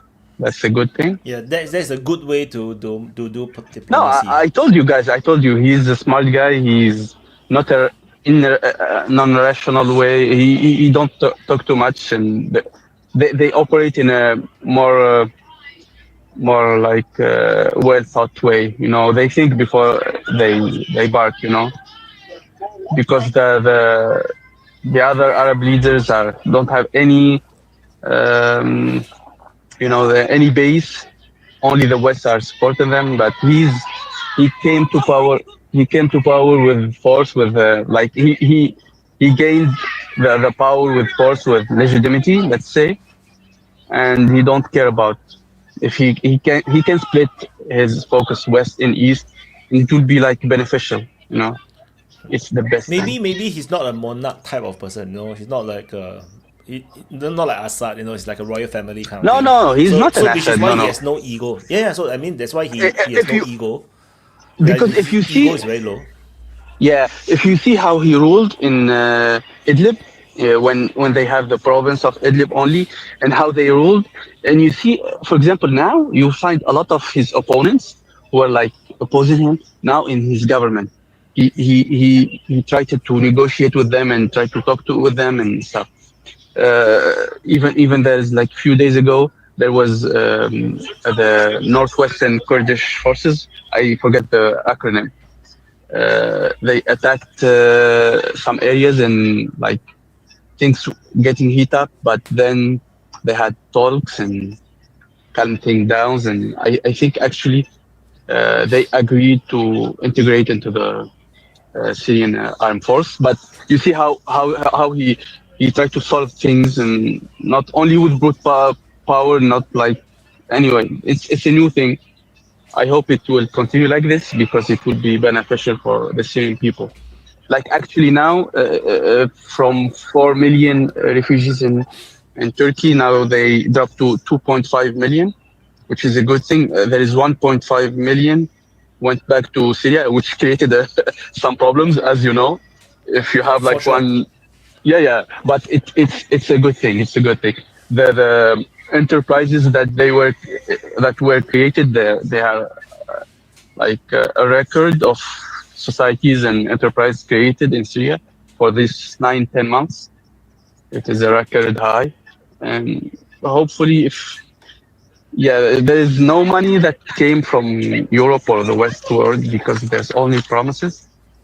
This is a. I think that there's he did like a national like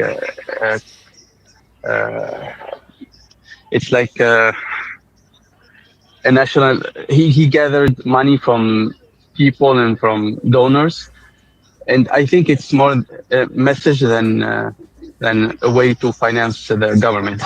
It's a way to say we don't only need to rely on Westerners or Easterners to give us money as charity. We need to work our country by ourselves. And he didn't go to the international bank also, which is a very, very good thing because you know how they operate.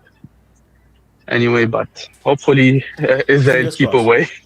Yeah, Yeah, fingers crossed. hopefully Israel keep away a bit and Yeah, like I think tentatively, I think Israel, unlike I personally think Israel probably will stay away because no, yeah, Trump is seemingly trying to hold them down now because they overdo it on the Qatar strike.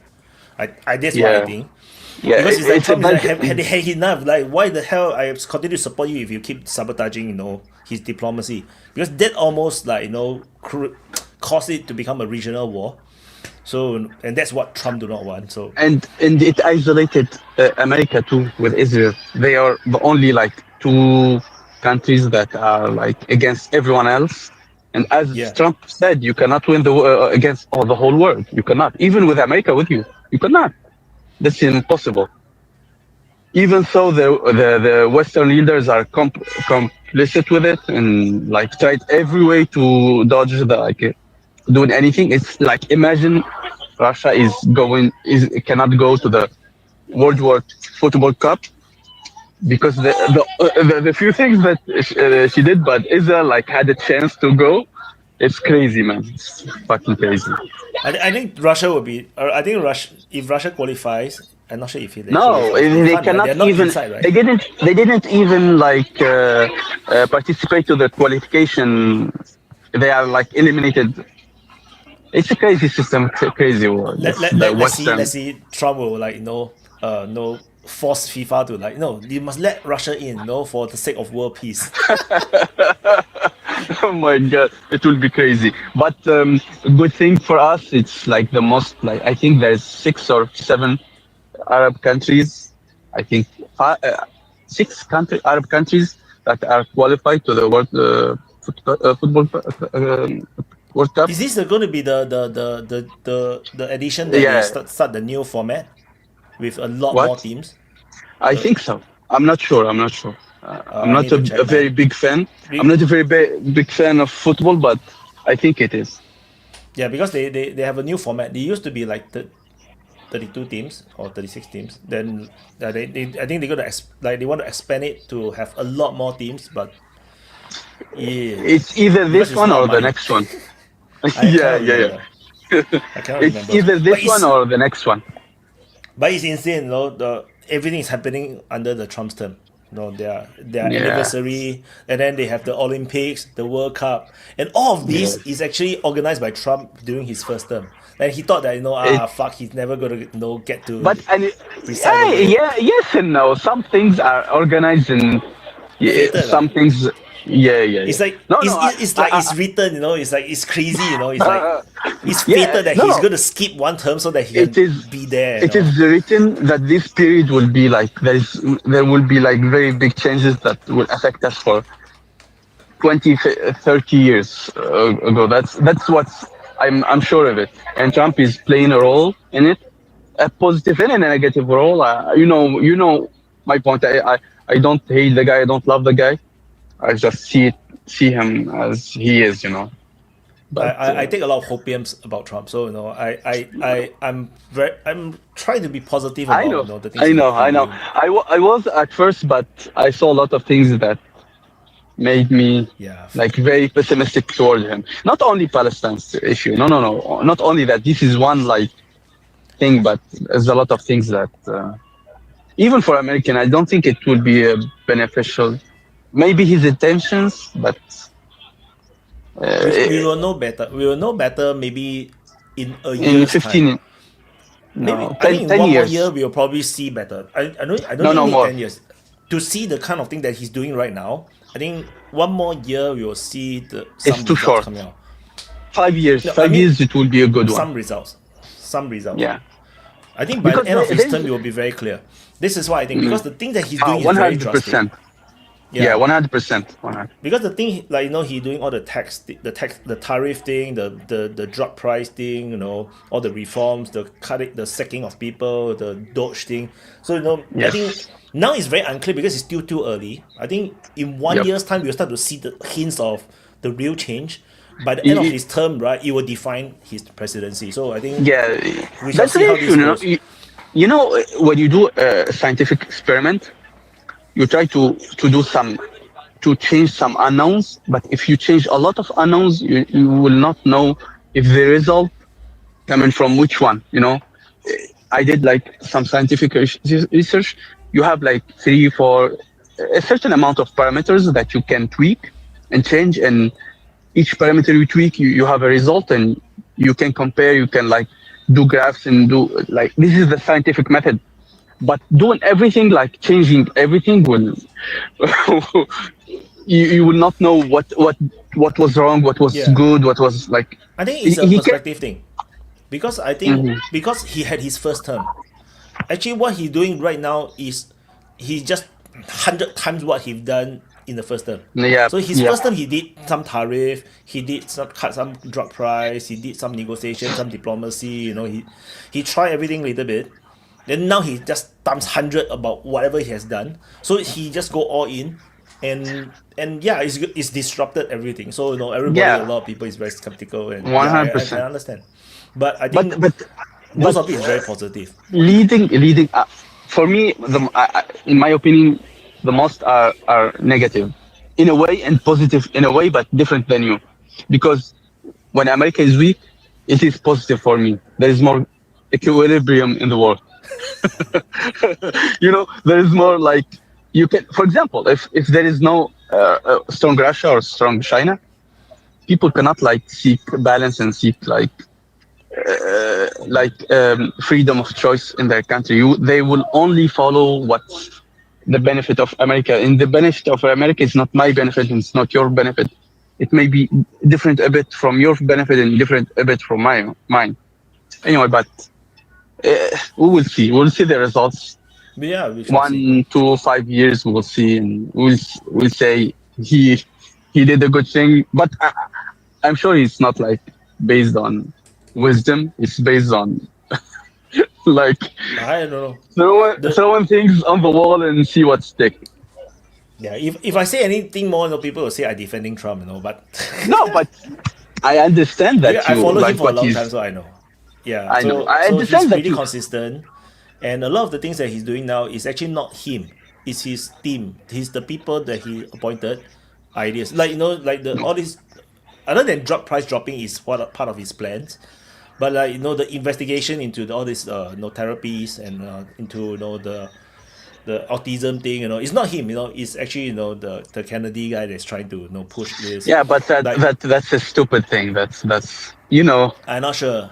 Like we Uh, shall see, we shall see because they because man, they are doing yeah. the investigation, so it's still, and it's so far it looks pretty scientific. It's based on statistics and probabilities, but it's not firm yet. But they say that it seems to have some kind of correlation, so Yeah, they are yeah, trying to but figure out what the hell is you need what is actually you affecting it. need you need a lot of scientific evidence and scientific research, and then you can aggregate all those scientific research to have an Yeah. idea and to have a proof. But even, for example, I work, as you know, in the field and stuff. There's like, of course, there's limitations. There is always new research and stuff. But even with, for example, Tylenol, acetaminophen is, yeah, there is.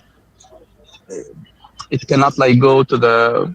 It's a anyway. Anyway, we will not go Yeah. to details because it will be No, lost. no, I understand because the thing is, if it doesn't kill you, but it just affects you, in the brain, which is not so clear, like it causes autism or whatnot. It's very vague. It's very hard to study. So Yes. they can only based on probabilities. So, but of course, it doesn't kill you because it's been used for many years. So No, we shall see. We shall even see. Just like COVID vaccine, right? No, it doesn't necessarily kill you, but we Yeah. do not know what is the long-term implications. So Of course. But Tylenol is like a very like used and very wide used medication. We know that, for example, the limits. For example, we cannot like use in a for adults. We should not like use more than 4,000 milligram per day because it will hurt the kidneys and the liver and it will kill you. That's for sure. It can kill you because you will be intoxicated. There's people who died because of it, because overdosing, and it's a known question. But anyway, we'll see. We'll see. Because even doctors yeah, will we shall say see. for pregnant women, the doctors will say try to avoid anything, every medication, and some medication they can take because some medication will not pass through the placenta. I think that's the name in English. That Umbilical cord. yeah. No, not it's not the cord. It's like uh, a medium between the mother and the child. So The some womb. medication cannot even. No, not the womb. No, there's like.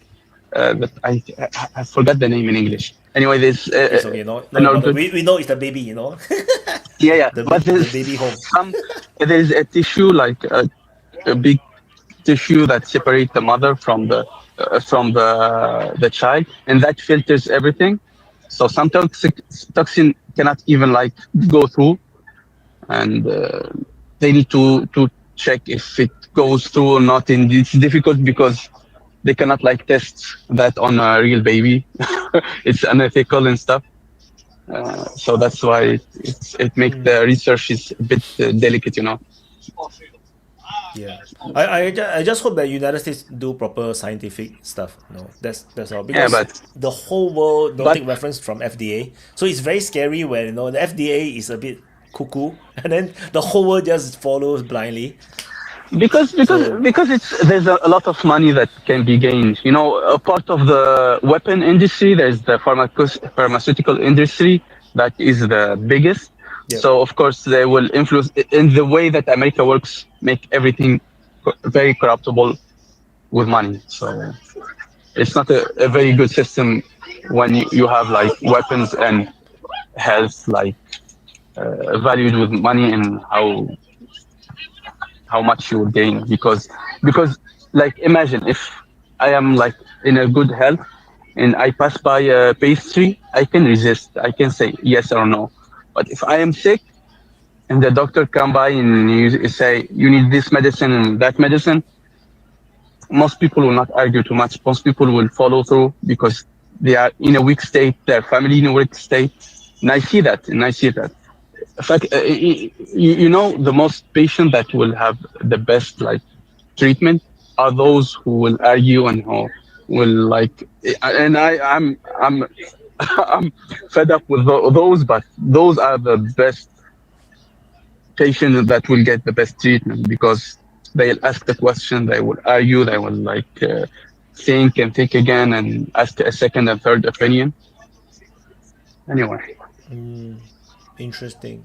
Yeah, because statistically, a lot of the countries around the world they don't have enough funding for research. You know, so a lot of the countries they just depend on FDA. So Yep. it is a benchmark. So it is very scary, you know, when you have Fauci, you know, the time that where it's like corrupted, then they push the vaccines around the world, and a lot of the world just you know look at the reports coming out from FDA. They didn't do the research themselves. They just look at the reports and they like because the report is well written, so that we agree. No, because and it's scary, you know. Like imagine like for a simple research you need like 5-10 years to have a simple like one stream of medication because you need to go to a lot of steps, a lot of trials, a lot of essays and mid-term and long-term trials and like the labs, the scientists, the doctors that will do the research, they will require a lot of money. You need to hire like a scientist who will be like he need to get a well paid to have a well payment, and that will go for years and years, and only big countries can like afford those, like China and America. As you said, if there's money that control that, it can go. But the opposite is not good. It's not like eliminating every vaccine and everything, because I see in my field now people like not vaccinated at all for a lot of things that they suffer for a lot of issues that can be preventable. Like both opposites are not good, you know. Both extremes are not good. We need to do a lot of research, because if we decrease the spending on weaponry and make it to medication, we will get through a lot of things and we accelerate a lot of things, you know.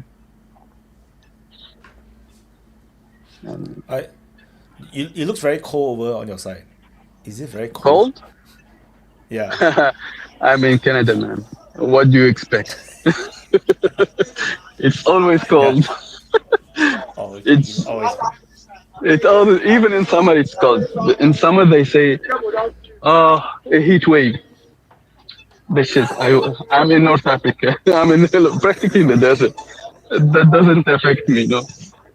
Yeah, I laugh. For a lot of times they say, "Oh, it will be a heat wave," and this is your heat wave, guys. That's weak, man. You need to come to have a few days in my country. You will see. Same. So the Singaporeans look at some of the news, which is like, what the hell are you talking about? No, we are Exactly. always 32 degrees all the time. No, but there's some days that like in a whole summer here, in the whole summer, like maybe there were for me 1 or 2 days like a bit hot, you know. The rest are good. Like, I put an AC because my apartment is like facing the sun and I have like big windows, so it will be very, very hot. Not in a natural way, no. But apart of that, I don't need an AC. But here they are going crazy, man. So nice. I have to have AC every day, man. Like I was like you, man. every day. I was like you. But even in our countries, which is like we have very brutal summers, very hard summers. Like I didn't have AC until recently in my country, you know, because we have like our traditional ways and how we deal with the heat in a way that like we can survive without it. You know? Yeah, but Yeah. Anyway, okay. Thank you. Have a great night. have a good night Have and a great continue. night. Yeah. I'm going to Yeah. sleep. I shall go and do Ukraine war mapping. I'm going to sleep to Okay. prepare for Good night. tomorrow's Good night, work Nika. because I was working too. Bye. Okay. See you. See if I will do another open mic later. Let's see how. Yeah. So back to my closing again. Yeah. I forgot what I was closing just now. So anyway, yeah, that's it. I will see later if I have the energy and the mood to do one more open mic for the Europeans. Yeah. So otherwise, yeah, that's it. So thank you everyone for watching the DPA Open Mic episode 149, where we have very random chit chats, like we can't be bothered with the world. Yeah, and let's see whether there will be part 2 for today's open mic.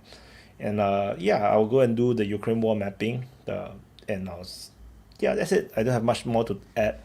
And I'll see you guys in the, let me see, next update. Bye guys, and thank you for the super chat. Johari has done most of the super chat, as well as Bridget. Bye guys.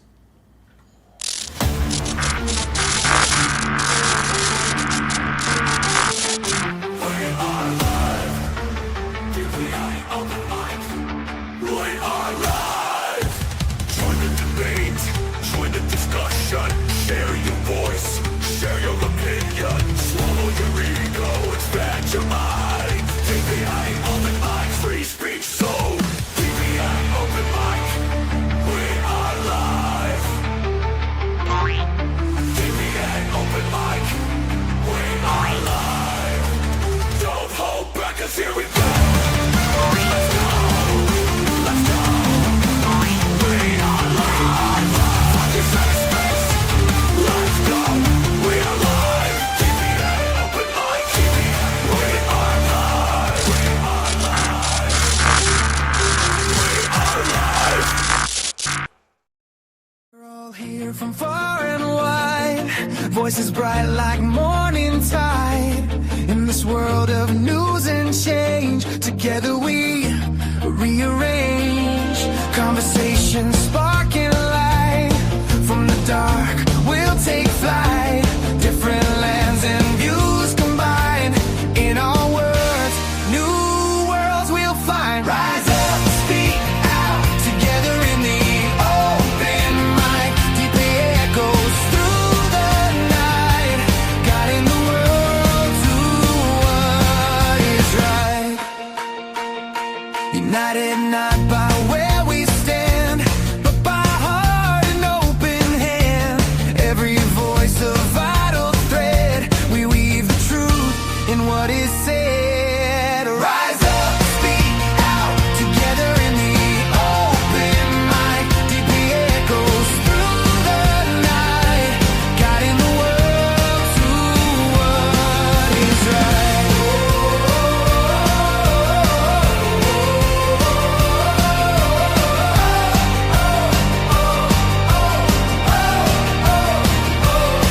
When the world seems out of sync, it's our words that make us think.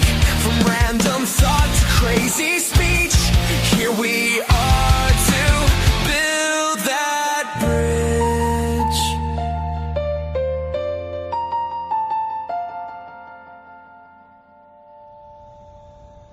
Rise up, speak out, together in the